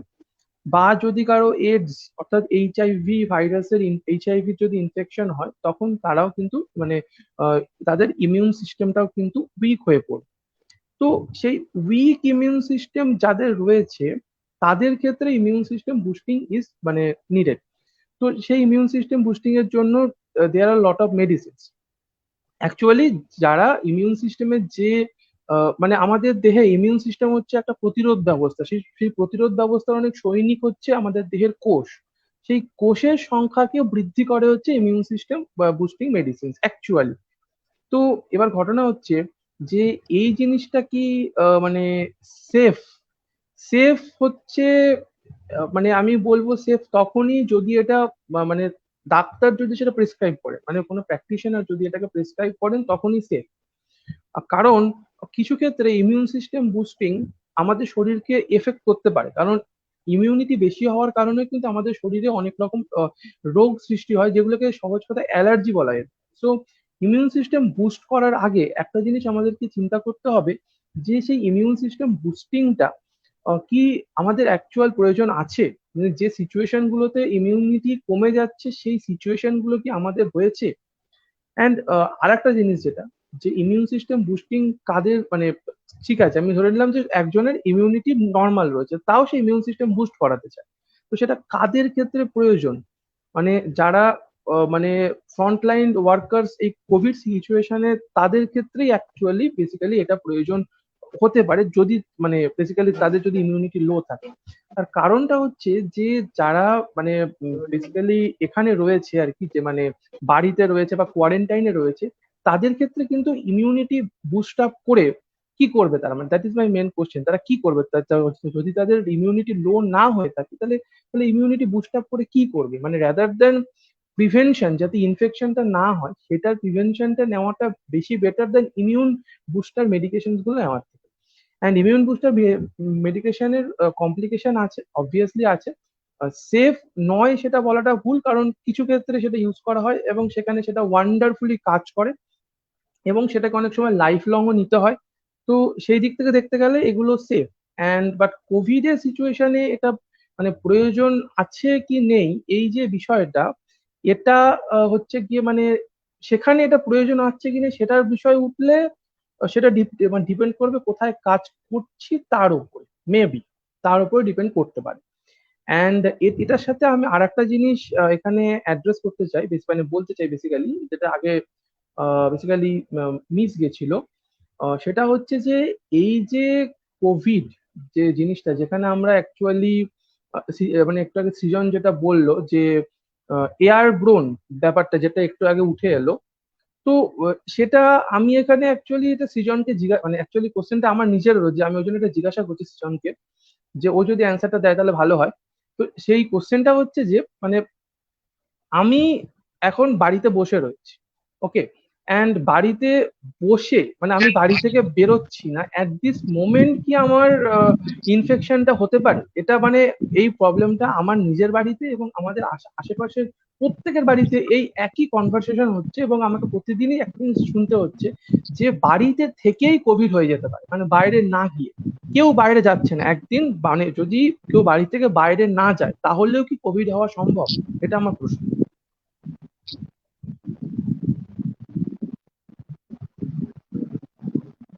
আচ্ছা, তো হ্যাঁ, এটা একটা ভালো প্রশ্নই। তো বেসিক্যালি ব্যাপারটা হচ্ছে, এটা ডিপেন্ড করে যে আমাদের বাড়ির অ্যারাউন্ড এ পার্টিকুলার কার্পেট এরিয়াটা কত। তো ইফ একটা যদি লোক কোভিড ইনফেকশন নিয়ে আমার জানলার পাশে এসে মানে কাফ বা হাঁচি হয় তার, তাহলে it is very much possible যে বাড়িতে থেকেই হয়। কিন্তু এবার কোয়েশ্চেনটা হলো যে যদি আমার ইমিডিয়েট সারাউন্ডিং এ there is nobody suffering from covid, still are we at risk. তো সেই জায়গার ব্যাপারটা রিস্কটা খুবই কম, স্পেসিফিক্যালি বিকজ আমাদের একটা ড্রপলেটের একটা পার্টিকুলার রেঞ্জ আছে যাওয়া। এয়ার মিডিয়েটেড আমি যেটা বললাম, আমরা হয়তো এখনো এয়ার মিডিয়েটেড হয়েছে কিনা এক্স্যাক্ট আমরা সেটার লোকেশনটা বুঝতে পারি, বাট এটা প্রুভেন ফর শিওর যে দোতলায় যদি হয়, সে যদি দোতলায় আইসোলেটেড থাকে, তার থেকে ডাইরেক্টলি আমার কাছে ইনফেকশনটা আসবে না। অলসো এটাও শিওর যে এসির বাইরে যদি একজন কারোর হয়ে থাকে, সে যদি এসির পাশে দাঁড়ায় আর সার্কুলেশনের জন্য সেই জিনিসটা হবে না। So in that case, মানে if anybody is there outside the window coughing or sneezing without a mask, তাহলে তাকে বলা উচিত and you should stop that. Otherwise, per se বাড়িতে থেকে একটা পার্টিকুলার ডিস্টেন্স যদি বাউন্ডারিতে কোনো একটা ইনফেক্টেড কেস না থাকে কারোর, তাহলে কিন্তু সেই রিস্কটা খুবই কম, নিয়ারলি নীল। সো সেই ব্যাপারটা চিন্তা করার মতন না। নিয়ারলি নীল বলতে গেলে যদি ইনফেকশনটা হয়ও, তোমার মানে ইমিউনিটির জন্য ভাইরাল লোডটা এত কম যে basically it won't result into a severe infection. That's it. আচ্ছা, তো আমি নেক্সট একটা কোশ্চেন আছে আমার, যেটা আমাকে রেগুলারলি শুনতে হয়, সেটাও আমি বলছি এবং এটার জন্য আমি মানে অ্যাকচুয়ালি এটাও আমি সৃজনকেই বলতে চাই। তো সৃজন আবার ক্যামেরা অফ করে দিল। তো যাই হোক না কেন, সৃজনকে আমি কোশ্চেনটা করতে চাই। সেটা হচ্ছে যে মানে বেসিক্যালি আমাকে এখন প্রতিদিন একটা জিনিস লোকে জিজ্ঞাসা করছে, ইনফ্যাক্ট জিজ্ঞাসা নয়, ফোন করে জিজ্ঞাসা করছে। বাড়িতে লোকের কথা বলছি না, বাইরে থেকেও জিজ্ঞাসা করছে যে টিভিতে এখন খুব বলছে যে এসি আর ফ্রিজ মানে বন্ধ রাখতে, ঠান্ডা ঠান্ডা জিনিস না খেতে। তো আমার প্রশ্নটা হচ্ছে যে এসি ফ্রিজ বন্ধ রেখে আর ঠান্ডা জিনিস না খেয়ে কি মানে যদি আমি ঘর থেকে না বেরোই তাহলে কি এই এসি ফ্রিজ বন্ধ রেখে আর ঠান্ডা জিনিস না খেয়ে কি মানে যদি আমি খাই এগুলো বা এগুলো যদি করি তাহলে কি আমার করোনা হবে? That is my question. যদি আমি ঘর থেকে না বেরোই তাহলে কি এটা হবে? মানে এটা মেন। আচ্ছা, তো দুটো ব্যাপার। এসির ব্যাপারটা হচ্ছে যে এসি একটা কনস্ট্যান্ট সার্কুলেশনের ফ্লোতে অপারেট করছে। সো ইন দ্যাট কেস যদি একটা পার্টিকুলার ভাইরাস মানে ড্রপলেট থাকেও, তাহলে সেই কনস্ট্যান্ট ফ্লো অফ সার্কুলেশনের জন্য সেই ড্রপলেটটা লাইসিস হয় অ্যান্ড সেটা প্রিভেনশন হয়। বাট এসি যদি আমি অনেকদিন ধরে without proper amount of circulation from outside যদি চালিয়ে রাখি, মানে ফর এক্সাম্পল একটা রুমে আমি 3 দিন ধরে এসি চালালাম without opening the doors or windows of that room, তাহলে সেই জায়গাটা একটা ভেন্টিলেশন প্রবলেম নিশ্চয়ই আসে। So the ventilation problem is not because the air is not circulating inside the room, but because the condenser of the AC is a home for various infections. So সেই জায়গাটা আমাদের ঠিক করে খেয়াল রাখতে হবে যে proper ventilation after switching on, like after switching off an AC, please open the doors and the windows, এই ব্যাপারটা খেয়াল রাখতে হবে। কামিং টু রেফ্রিজারেটর, ফ্রিজের ব্যাপারটা হচ্ছে যে আমরা ইউজুয়ালি ভাবি যে ভাইরাস, যেটা বললাম যে ভাইরাস ঠান্ডাতে স্টেবল হয় আর ইনফেকশনটা হয়, ইট ইজ ট্রু। বাট একটা জিনিস আমাদের খেয়াল রাখতে হবে যে ইফ ইউ আর ওয়াশিং, মানে আমরা যদি শাকসবজি ধুয়ে তারপরে ঢোকাচ্ছি ফ্রিজে, তাহলে কিন্তু সেই জায়গাটাই আমরা প্রিভেনশনটা নিয়ে নিচ্ছি that virus is not remaining on the surface. মানে ভাইরাসটা প্রিভেন্ট করাটা খুবই সুবিধাজনক, লাইক অনলি স্যানিটাইজার আর জল দিয়ে ঠিক করে যদি আমি শাকসবজি ধুয়ে তারপরে ফ্রিজে তুলি, তাহলে কিন্তু ওটার থেকে কোনো ইনফেকশন ছড়াতে পারে, মানে রুট কজটাই থাকে না। তো সেই ক্ষেত্রে যদি আমি ভাইরাসের ব্যাপারটা, মানে আমি আগে থেকে যদি if I like disinfect the particular vegetable, সেটা হওয়ার পরে আমি ফ্রিজে ঢোকাচ্ছি, তাহলে ইনফেকশনের কোনো ভয় থাকে না। অ্যাজ পার ঠান্ডা লাগার ব্যাপারটা হচ্ছে, যদি মানে অনেকজনের এরকম থাকে যে ঠান্ডা খাওয়ার পরে সর্দি হয়, সাইনোসাইটিস হয়ে যেতে পারে, সেটা বেসিক্যালি পার্সনের ইমিউনিটির উপরে ম্যাটার করে অনেকটা। তো ঠান্ডা লাগে যাওয়ার পরে যদি অনেক দিন ধরে সর্দি কাশি আছে, তাহলে তার একটু প্রিভ্যালেন্সটা বেড়ে যায় কোভিড এর জন্য, সেটা সত্যি। তো অনলি দ্যাট অ্যামাউন্ট অফ, মানে অতটুকুই ঠান্ডা খাবো যতটা না আমাকে জ্বর দিয়ে দেয় বা আমার কোনো ইনফেকশন হয়ে যায়, ততটুকু আমরা ঠান্ডা নিতে পারি। তো এমনি একটা দুটো আইসক্রিম খেয়ে যদি আমার গলা যদি খসখস না করে, তাহলে ইটস ওকে। তাহলে সেটাই মানে বেসিক ব্যাপারটা, মানে অতটা ভয় পাওয়ার দরকার নেই যে বাড়ির ভেতরে ফ্রিজ থেকে যদি আমি ঠিক করে ধুয়ে উঠিয়ে রাখি, ওটা থেকে কোনোদিনও কোনো চান্স নেই। আচ্ছা, তো সৃজন এটা ঠিকই বলেছে, বাট আমার কোশ্চেনে একটা জায়গা সৃজন মিস করে গেছে, সেটা হচ্ছে যে আমার মেন বক্তব্যটা ছিল যে আমি যদি বাড়ি থেকে না বেরোই, আমার বাড়ির বাউন্ডারির মধ্যে যদি কোথাও কোনো করোনা পেশেন্ট না থাকে কোয়ারেন্টাইনে, ইন দ্যাট কেস কি আমার করোনা হওয়ার সম্ভাবনা রয়েছে? মানে আমি যদি এসি ইউজ করি বা ফ্রিজ ইউজ করি বা যদি ফ্রিজের ঠান্ডা খাবার ব্যবহার করি, তাহলে? না, ব্যাপারটা হচ্ছে যে এটা দুটো ইমপ্লিকেশন হতে পারে। প্রথম, যে তোমার ইনফেকশনটা একদমই নেই, বা আরেকটা হতে পারে একটা অ্যাসিম্পটোমেটিক ইনফেকশন আছে। তো যদি ইনফেকশন একদমই না থাকে, তাহলে সার্কুলেশনের ব্যাপারটা কোনো কিছু অসুবিধা নেই, তাহলে আর ইনফেকশন হওয়ার মানে ফিউচারে কোনো টেন্ডেন্সিও নেই। বাট যদি অ্যাসিম্পটোমেটিক থাকো, যেটা is very difficult to detect এই সময়, কেন কি এখন টেস্ট গুলো তো অতটাও আমরা বুস্ট আপ করিনি যে সবাইকে আমরা টেস্ট করতে পারবো। তো সেই ক্ষেত্রে মানে সার্কুলেশনের যদি থেকে যায় ব্যাপারটা, তাহলে একটা ইনফেকশনের রিস্ক থাকে। তো সেই জন্য আমাদের মানে প্রপার অ্যামাউন্ট অফ ভেন্টিলেশন রুমে দরকার, যার জন্য আমরা জানলা দরজা খুলে রাখবো। আর এসিটা মানে চালানো কোনো অসুবিধা নেই, but after switching on the AC, switching off the AC, you should also allow natural circulation of air, that's it. না হলে কোনো ইনফেকশনের সেরকম করে ভয় নেই। আচ্ছা, তো আমার আর একটা নেক্সট কোশ্চেন সৃজনকে, সেটা হচ্ছে যে মানে বেসিক্যালি আজকালকার দিনে একটা জিনিস মানে যেটা আমি বেসিক্যালি শুনে আসছি, সেটা হচ্ছে যে মানে একজন করোনা পেশেন্ট, তার ক্ষেত্রে মানে তাকে বেসিক্যালি বলা হচ্ছে যে প্লাজমা ডোনেট করতে বলা হচ্ছে, মানে ব্লাড ব্যাংকে গিয়ে। তো এটা সম্বন্ধে আমাকে অনেকে জিজ্ঞাসা করছে প্লাজমা, আমি তাদেরকে এক্সপ্লেন করার চেষ্টা করেছি এটা বলে যে এটা আমাদের শরীরের রক্তের একটা কম্পোনেন্ট, বা রক্ত থেকে সেটা তৈরি করা হয়, যেটা অ্যাকচুয়ালি আমাদের ব্লাড ডোনেট করলেই হয়ে যায়। তারপরে তারা সেটাকে নিয়ে নেয় এবং সেখানে কিছু অ্যান্টিবডি থাকে, যেটা অ্যাকচুয়ালি পরবর্তীকালে কোনো পেশেন্টের কোভিড হলে তার ক্ষেত্রে সেই অ্যান্টিবডি গুলো মে হেল্প সে পেশেন্টকে তাড়াতাড়ি রিকভার করার জন্য। তো আমি এই জিনিসটা সৃজনকে একটু ভালো করে এক্সপ্লেন করতে পারি। আচ্ছা, তো বেসিক্যালি ব্যাপারটা হচ্ছে যে প্রথমত যে একটা কোয়েশ্চেন, একটা ডাউট এখানে এসেও ছিল যে একবার কারোর কোভিড হলে কি আরেকবার হতে পারে, সেই জায়গাটা থেকে, সেই অ্যাসপেক্টটা থেকেও আমি বলবো। সো একবার একজনের কোভিড হয়ে গেলে সেটা হতে পারে, একটা মানে মিনিমাম পিরিয়ড থাকে 2 থেকে 3 মাসের মধ্যে, তার রিস্কটা খুবই কম, বিকজ তার বডিতে তখন নিজস্ব প্রোটেক্টিভ মেকানিজম জেনারেট হয়। প্রোটেক্টিভ মেকানিজম গুলোকেই আমরা ইমিউনোগ্লোবিন বলে থাকি। তো সেই জায়গাগুলো মানে সেই পার্টিকুলার প্রোটেক্টিভ মেকানিজম আমাদের প্লাজমাতে বেশি অংশতে থাকে। আর সেই জন্য প্লাজমা যখন একটা ইনফেক্টেড পার্সন থেকে মানে একজন যারা অসুস্থ হয়ে সুস্থ হয়ে উঠেছে তাদের শরীর থেকে আমরা যখন নিচ্ছি ওই জিনিসটা ওখানে মানে ওই প্রোটেক্টিভ মেকানিজমটা ওর রক্তে ওই প্লাজমাতে খুব মানে উচ্চ পরিমাণে আছে। তো হাই কনসেন্ট্রেশনে হওয়াতে কি হয়েছে যখন আমি নতুন একজনকে সেইটা ইনফিউজ করছি বা দিচ্ছি তাতে কি হয় তার একটা নিজস্ব প্রোটেক্টিভ ফ্যাক্টর আগের থেকে আছে। মানে বেসিক্যালি একজনের মানে সোলজার আছে একটা পার্টিকুলার দেশে, সে আরেকটা দেশকে নিজের সোলজার গুলো দিল, তার মানে কি আমি আরো পরে ইনফেকশন হবে না এরকম কোনো গ্যারেন্টি আছে? গ্যারেন্টি নেই, বাট সেটা কম হবে সেটার গ্যারেন্টি আছে। মানে বেসিক্যালি পুরো ভ্যাকসিনের ব্যাপারটা, কিন্তু আমার ভ্যাকসিনের কোনো বুস্টিং ক্যাপাবিলিটি নেই এখানে।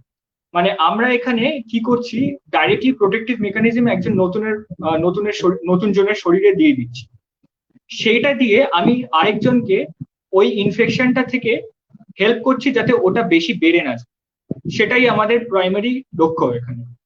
কিন্তু সেই জায়গা থেকে বলতে কিন্তু ওটা কিন্তু আমাদের পরবর্তীকালেও যে পুরোপুরি আমাদের লাইফে একদম ইমিউনিটি বাড়িয়ে দেবে সেরকম কিছুই না।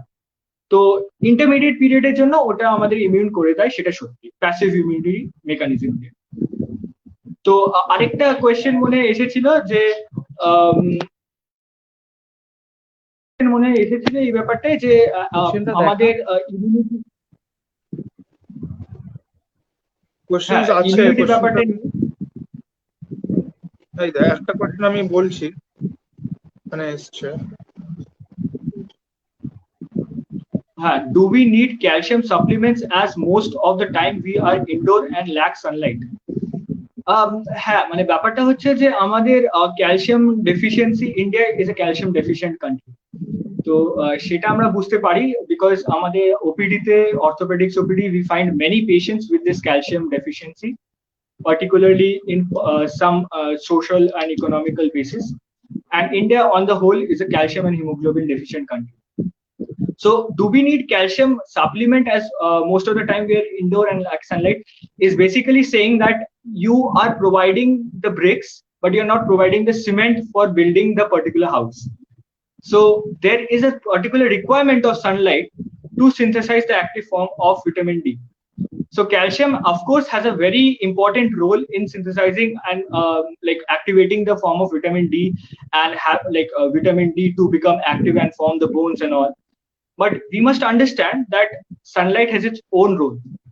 So calcium supplements of course can be stepped up, but we need to take precautions again on that forefront that it might also precipitate stones in gallbladder, renal stones. So some people might have some predilection for developing stones. Some people might have developed stones previously. And so we must understand that we need to taper the dose in order to combat such problems. So like calcium supplements have to be also taken in an orderly manner. It cannot be taken in a disorderly manner. I think that answers the question. Going over to our next question. Next question. আমার এখানে একটা আচ্ছা বললেন না তো আচ্ছা বলুন। Amla supplements are good to use. হ্যাঁ, আমলা বেসিক্যালি হচ্ছে ভিটামিন সির একটা খুব ভালো সোর্স, খুব ভালো ন্যাচারাল সোর্স। এবার ভিটামিন সি আমাদের ইমিউন সিস্টেমে খুব ভালো একটা রোল আছে, তার মেকানিজম আছে, সেটা একটু টেকনিক্যাল হয়ে যাবে। প্লাস তার কোলাজেন সিনথেসিসে অনেক রোল আছে। তো বেসিক্যালি আমাদের পুরো লাঙ্গের নেটওয়ার্ক গুলো সেই সব মানে কি বলবো all the structures of the anatomical structures of collagen that are supported by collagen are maintained by vitamin C. So this is what is the problem in ARDS and COVID like symptoms.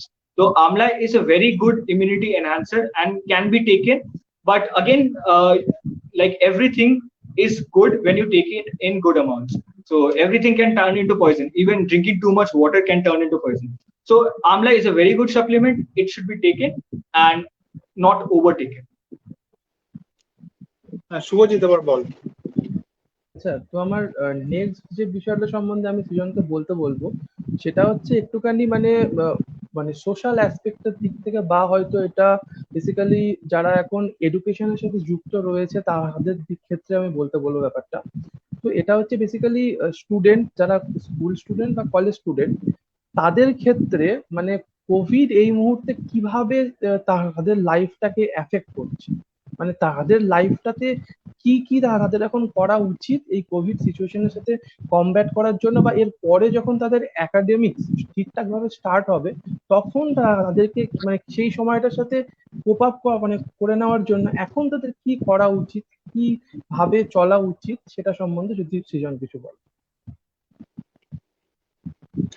আচ্ছা, এটা খুব pertinent question, আর আমারও এটা খুব একটা বড় doubt ছিল।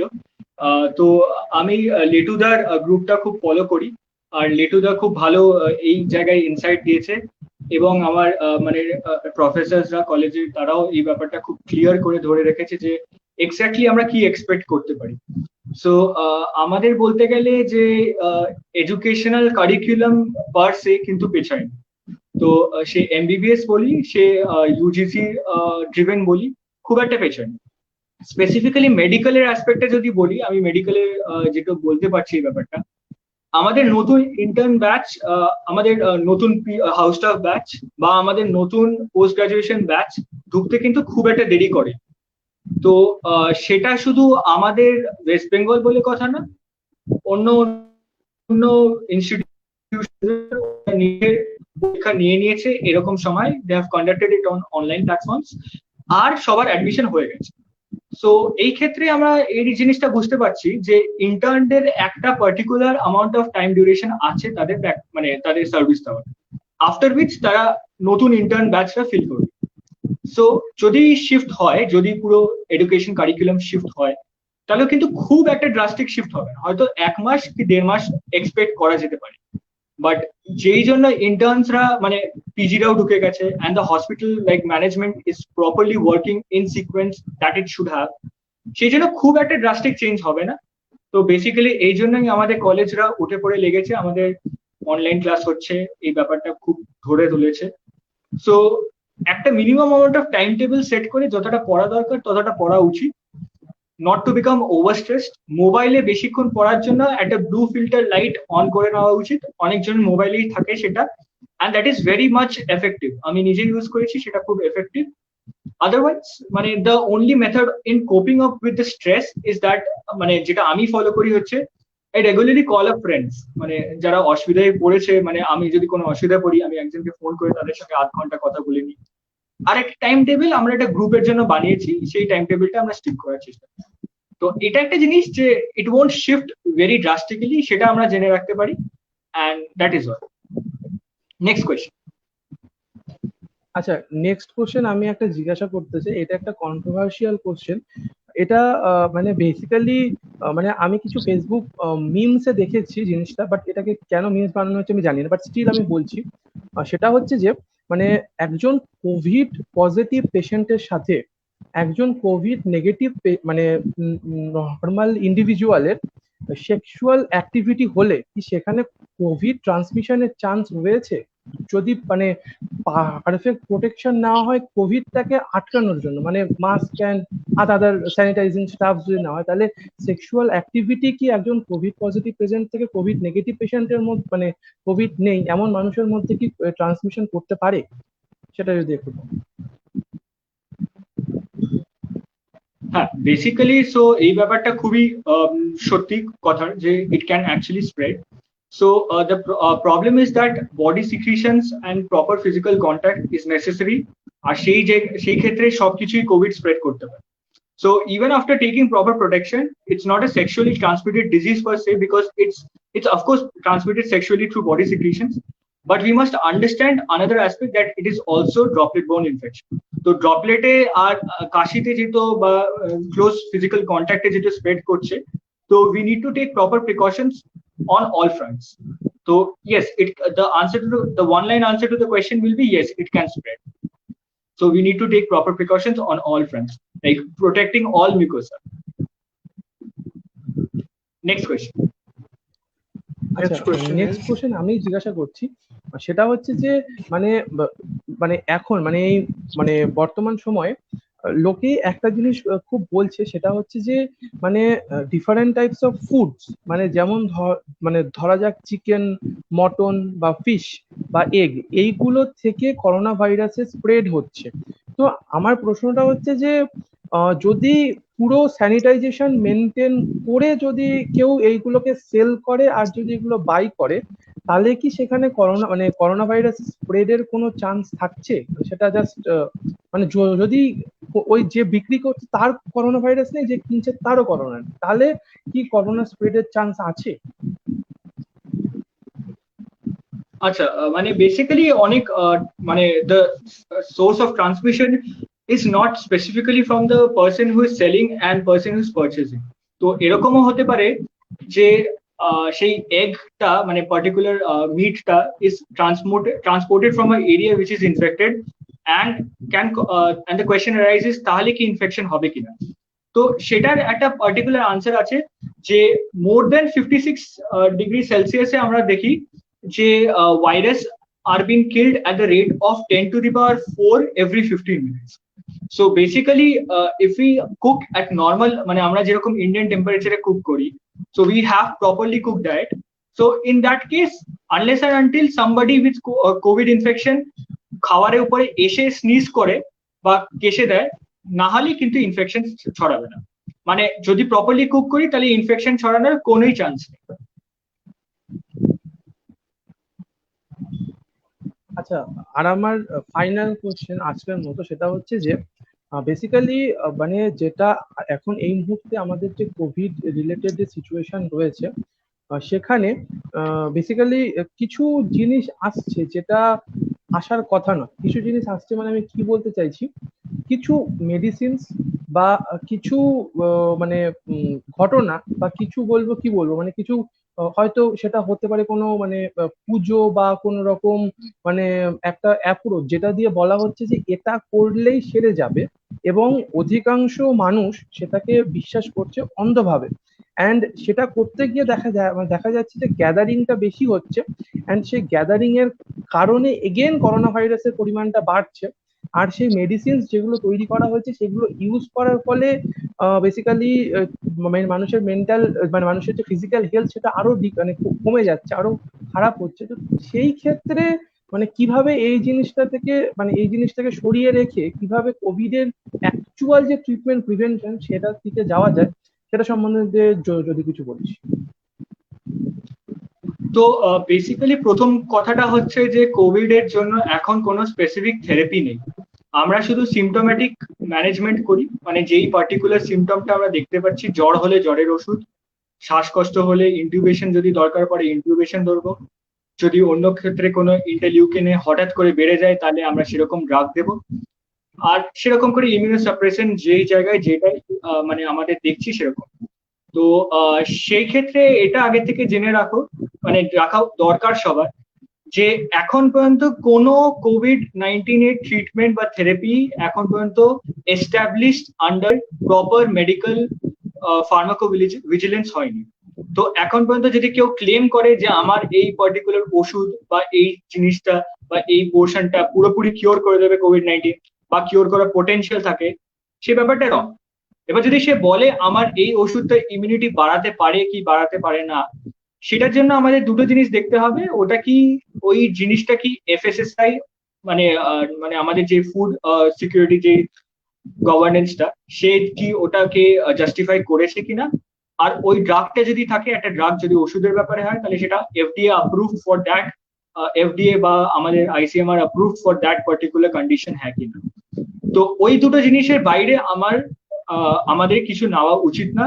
Because অনেক ক্ষেত্রে আমি যেটা বললাম, অনেকজন আমি এরকমও কেস শুনেছি অক্সিজেন সিলিন্ডার লাগবে বলে অনেকজন এসে অক্সিজেন প্রেসারে দিয়ে অ্যালভিওলাই বার্স্ট করে গেছে, লাংসে কোল্যাপস হয়ে গেছে, খুব বাজে অবস্থা হয়ে গেছে, সেই জিনিসগুলো হয়েছে। তো আমাদের প্রথম কথা জানা উচিত যে এখন পর্যন্ত কোনো থেরাপি নেই সেরকম, বাট যদি কেউ ক্লেম করে যে ইমিউনিটি বাড়াচ্ছে কিনা সেটা আমাদের সতর্ক থাকতে হবে যে ওটা ঠিকঠাক অ্যাপ্রুভড হয়েছে কিনা। আর তারপরে অনেকজন থাকবে যারা বিলিভ করবে যে COVID-19 এর কোনো অন্য সলিউশন আছে। মানে of course everybody has a freedom to think and believe. তো এরকম অনেকজন থাকবে যারা সুপারস্টিশনের উপরে বিলিভ করবে যে COVID-19 এই জিনিসটা করলে চলে যাবে, ওই জিনিসটা করলে হয়তো বেটার হবে। তো সেই জায়গাগুলো আমাদের অ্যাওয়ারনেস স্প্রেড করাটা হচ্ছে কাজ। যদি তুমি সেই ব্যাপারটা বুঝছো যে এই জিনিসটা ভুল হচ্ছে, you should raise your voice against it. But তার থেকে বেশি আমাদের কিছু করার নেই, unless and until it's affecting you. আমাদের বলা হয়েছিল কমিউনিটি মেডিসিনে যে প্রতিটি বাচ্চাদের ভ্যাকসিনেশনটা দরকার, সেটা মাদের বোঝাবে। কিন্তু তারপরেও যদি মা বলে যে আমি দিতে চাই না, তাহলে তুমি ওটাকে জোর করতে পারো না। তো আমাদের ব্যাপারটা হচ্ছে আমরা ট্রাই করব সবাইকে অ্যাওয়্যার করতে, এডুকেট করবে। আর এটাই আজকে প্ল্যাটফর্মে আমরা যেটা করতে চাইছি, যে বোঝাতে যে জিনিসগুলো কোনটা সত্যি কোনটা মিথ্যে। আর তারপরেও যদি কোনো ডাউট থাকে সেটা মানে আমাদের দেখার যদি পারভিউর বাইরে থাকে, আর কিছু করার নেই সেটা। তো we have to accept that. আবির্ভাব, তারপরে কোয়েশ্চেন আর কিছু? Next question.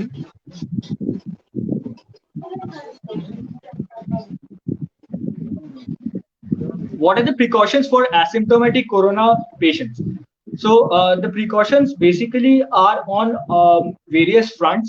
First of all is the precaution on having proper physical contact. Like, are you have to prevent physical contact between the infected asymptomatic corona patient, COVID patient, and the person who is staying inside the home. So since there has been a huge increase in the number of COVID cases, home isolation has been something that we are looking towards. So first of all, you might actually isolate the person in a particular room and provide food with proper hygiene. The plates have to be collected like after providing the food. If the person has the food, you have to collect the plates with proper gloves. Have a separate washroom for that person to attend to its nature's call. Also have proper masks, wear proper masks when you are visiting inside the room. Have a proper cleanliness maintenance in that room. So during a particular time of the day, wear proper protection, enter the room and disinfect the room as much as possible. And try to avoid any direct contact and direct physical touching with the person. You do not need to, you should not rather stereotype or discriminate the person. Help him or her regarding the daily needs, what the person requires. But in the meantime, take precautions that are required to prevent the chain of transmission. I think that answers the question. Going over to our next question. Can a person be affected with COVID twice? Yes, I answered this question. So we have noted cases where a person is infected by COVID twice. So it's very much possible. Only a minimal gap between the two COVID infections are present, but still it cannot guarantee your lifelong immunity. So yes, you can get infected twice with COVID, and you can also get infected with COVID even after having a plasma therapy, although the chances are less. Next question. Going over to this question.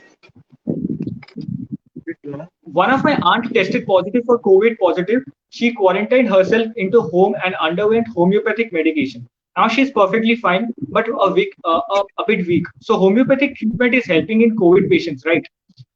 Yeah.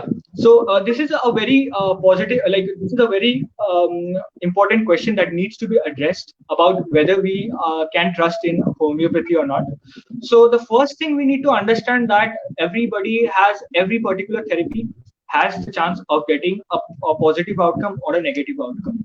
So if as a doctor or as medical students, our first priority is that the patients can actually have a proper life and have proper survival. So if a patient from COVID-19 is getting cured with any therapy, it works fine for us, because the first priority is the patient's health. So if a patient is taking anything that actually has worked out for him or her, it's okay for us. So the next thing is that now is homeopathic treatment helping in COVID patient? The thing is a little bit dicey out here, because every particular therapy has its pros and cons, and we have proper medical trials for all the infections and all the particular therapies that come to the market. I do not know about the homeopathic treatment per se, whether it has been tested in clinical trials, but I definitely know that it has not been tried for COVID-19 infection specifically. So when we are taking a particular homeopathic medication, it might be an immunity enhancer. It might be also treating symptomatically. And similarly, we are trying this in allopathic as well. But there is no definite homeopathic treatment for COVID-19 as well, as I have came to understand from my friends studying homeopathy. So the thing is that whether we should trust homeopathic, it completely depends upon you. There are facts. There in facts are pros and cons regarding both. There is journals regarding both facts of pros and cons regarding homeopathy. But one thing is for sure: in cases which require intubation, in cases which actually have reached a minimum amount of symptomatic reason, actually has the need for hospitalization, we should not delay in any cause by homeopathic treatment. So many people have a false sense of protection that homeopathy will prevent any uprising of symptoms, but that is not true. You should actually go for admission as soon as the symptoms get severe.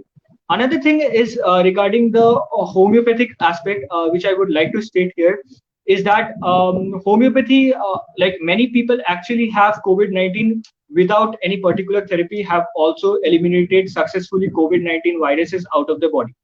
Just like speaking of a common cold, why many people of the class can get infected but nobody manifests, or even for us medical students, when we visit the respiratory wards, we get a particular bacilli infection, but we do not manifest the same. So TB bacilli might stay in various people. It's approximately 1/3 of every Indian population, but it does not manifest. In some cases, it might naturally digress. So whether it is naturally digressing or whether it's homeopathic treatment is again a question of controversy. So as I said, whenever there is an indication of admission, please do not delay an indication of admission and the requirement of an allopathic treatment. Homeopathy is okay to manage in the case of prophylaxis, prevention, if you say, but once the person has tested positive, you might also feel that some cases the person might have recovered because of low viral load. But I would say to go to a particular hospital and try for allopathic medication as soon as possible. I think that answers the question.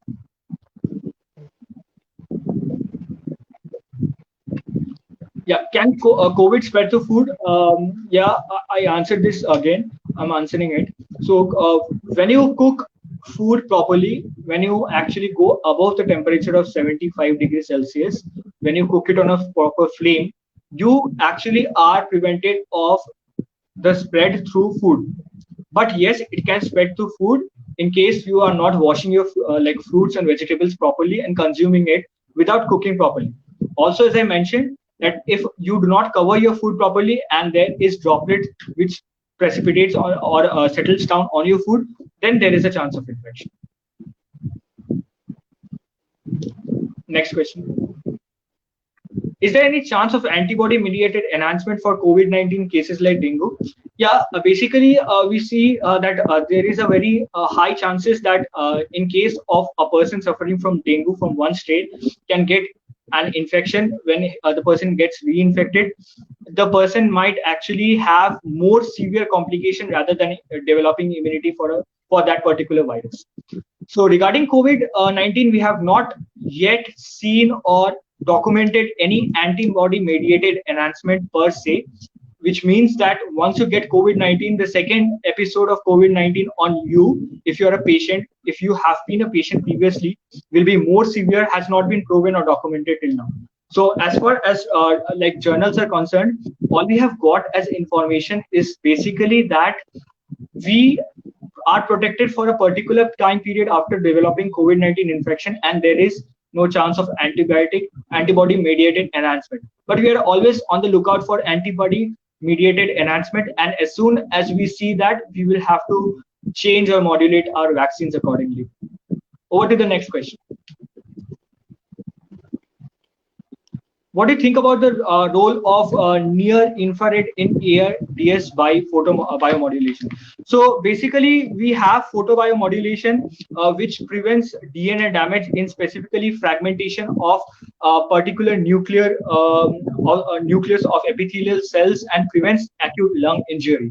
So photobiomodulation is a therapy that prevents your nuclear damage in specifically those cells which are important for holding down the integrity of lung and prevent an acute lung injury. And it also has a role in altering the activity of caspase-3 and BCL2.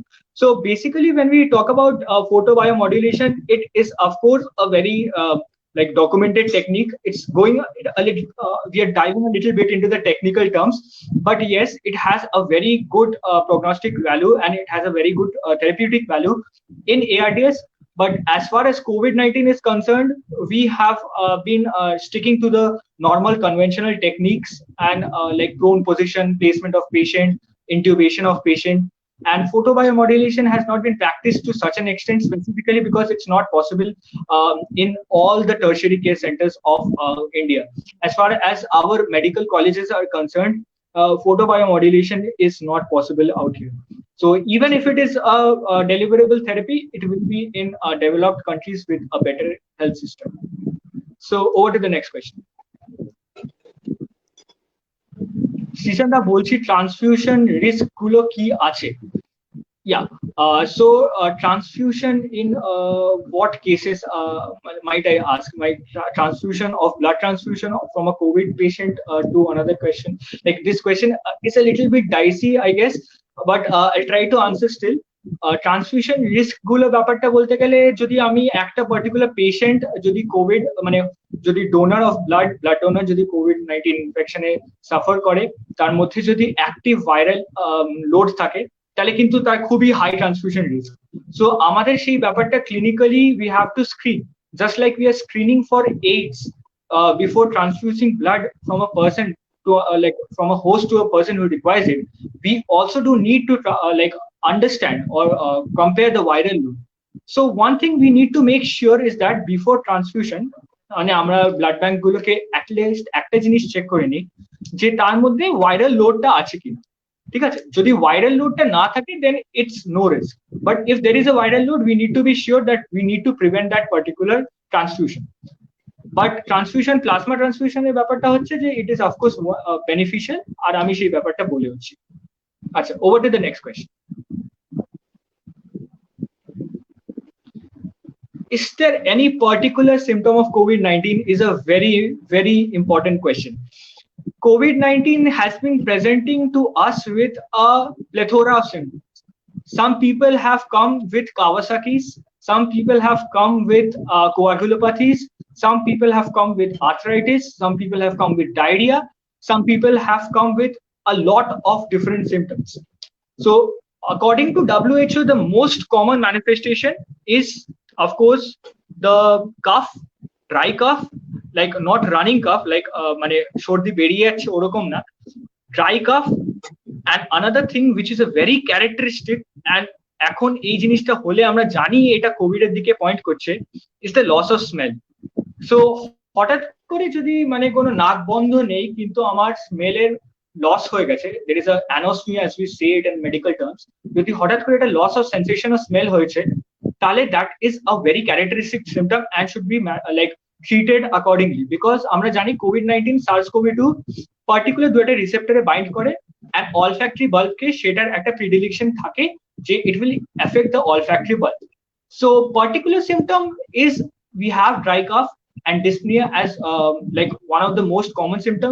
Fever we thought to be very common symptom, it is considered, but still some people, like as we say asymptomatic and subclinical cases, might even present to you without symptoms. So to look out for pulse of to look out for oxygen saturation might be a good way, but as per there is no symptom, you should be on lookout for 5 symptoms, the top 5 which I will mention right now. So one is fever, one is the loss of sensation of smell, one is dry cough, one is drop in oxygen saturation that can be measured by pulse oximeters, and one is feeling of fatigue and lethargy. So these are the common symptoms that you should look out for, and that is all in the suspected case, but there is no particular symptom like characteristic symptom per se. Over to the next question. That was our last question for the day. We don't have any more questions in the comment section. তো এখানেই আমরা and করব। তবে আমার একটাই কথা বলার, আমরা সবাই জানি কোভিড অরিজিনেট করেছে উহান থেকে। তো উহান জিনিসটা আমাদের মনে রাখতে হবে। উহানের WUHAN এই কথাটা মনে রাখতে হবে। Wuhan W stands for wash hands, মানে hands regularly on a daily basis from time to time wash করতে হবে। U stands for use your mask properly. Proper usage of mask is very mandatory in these times. H stands for have your temperature checked on a regular basis. Temperature একটা thermometer থাকলে some time to time check করতে থাকবেন যে আপনার টেম্পারেচারটা কত থাকছে। And উহানের A stands for avoid large crowds. Mass gatherings এখনো হচ্ছে, এটাও কিন্তু এখন অ্যাভয়েড করতে হবে। যখনও কোথাও ট্রাভেল করছেন সেখানে যেখানে ক্রাউড দেখছেন, avoid those large crowds. And উহানের N stands for never touch your face with unclean hands. যখনই দেখছেন কোনো একটা রাফ সারফেস ধরলেন বা কিছু একটা ধরলেন বা বাইরে থেকে আসলেন, অলওয়েজ একটা পকেটে হ্যান্ড স্যানিটাইজার রেখে দেবেন। সেই স্যানিটাইজার দিয়ে হাতটা স্যানিটাইজ করে তবেই মুখে হাত দেবেন। তো কখনো স্নিজ করতে হয় মুখে হাত দিয়ে তারপরে স্নিজ করবেন। এটুকুই বলার ছিল। আশা করি আমাদের সবকটা লাইভ সেশন আপনাদের ভালো লেগেছে। আজকে আমাদের লাস্ট লাইভ সেশন এই ডক্টরস উইকের ডেলিগেট করে। আমরা আবার লাইভে আসবো ফ্রম টাইম টু টাইম। আমাদের পেজ, আমাদের কন্টেন্ট সবকিছু ভালো লাগলে আমাদের পেজটা অবশ্যই লাইক করবেন, ফলো করবেন। আর আমরা থেকে হেলথ আর্টিকেল তো দেবো, সেগুলো দেখতে থাকবেন। আশা করি সেগুলো আপনাদের খুব হেল্প করবে। সৃজন, if you have something আচ্ছা, to একটা say, জিনিস you একটু can. অ্যাড্রেস করতে চাই। একটা জিনিস একটু অ্যাড্রেস Yes, করতে yes, চাই, go on. ভিটামিন ডি এর ব্যাপারটা। ভিটামিন ডি ব্যাপারটা হচ্ছে যে it has not been specified as a particular therapy dedicated for COVID-19 yet. So it can be taken as like a prophylaxis for like if you have symptoms of like if you have been prescribed by a doctor. But again, as I mentioned, that it should also have a particular limit of intake, and every medicine, as we know, can turn into a poison if taken in excess. So unless and until like you are definitely sure about taking a vitamin D, or your prescribed doctor has recommended it, I would ask you to like first take a prescription from a doctor whether you should start on vitamin D, and then you can go forward. আর আজকের সেশনটা আমার খুবই ভালো লাগলো because I had many people, I had many doubts I couldn't answer. অনেকজনের অনেক doubt ছিল, আমার পাড়া প্রতিবেশীদেরও অনেকজন কোয়েশ্চেন করেছিল আমাকে। অনেকজন চাইছিল একটা প্ল্যাটফর্মে এসে সব ডাউটস গুলো ক্লিয়ার করি। আজকে আমি ভাবছি, আশা করি সেটা অনেকটাই করতে পেরেছি। অন্য কোনো ডাউটস থাকলে আমরা সেরকম করে অফকোর্স আমাদের পেজ থেকে থ্রু দিয়ে আসবো। আমরা যেরকম আবির্ভাব বললো, আমরা নিজের পেজে এই ডক্টরস উইকটা সেলিব্রেট করলাম এরকম করে বাই মেকিং পিপল অ্যাওয়্যার। আমি ভাবি এটা best method to do it, and I really thank Abirbhav for this platform, যেখানে এই একটা বার্নিং টপিক নিয়ে কথা বলতে পারলাম। Thank you so much, over to you. Thank you Srijan, thank you very much. আর কোনো যদি ফার্দার কোয়ারিজ থাকে, আমাদের কমেন্ট সেকশনটা আছে, কমেন্ট সেকশনে আপনারা প্লিজ কমেন্ট করুন। We will be glad to address your queries in the comment section from time to time. Thank you. Good night. That's all for today. Thank you.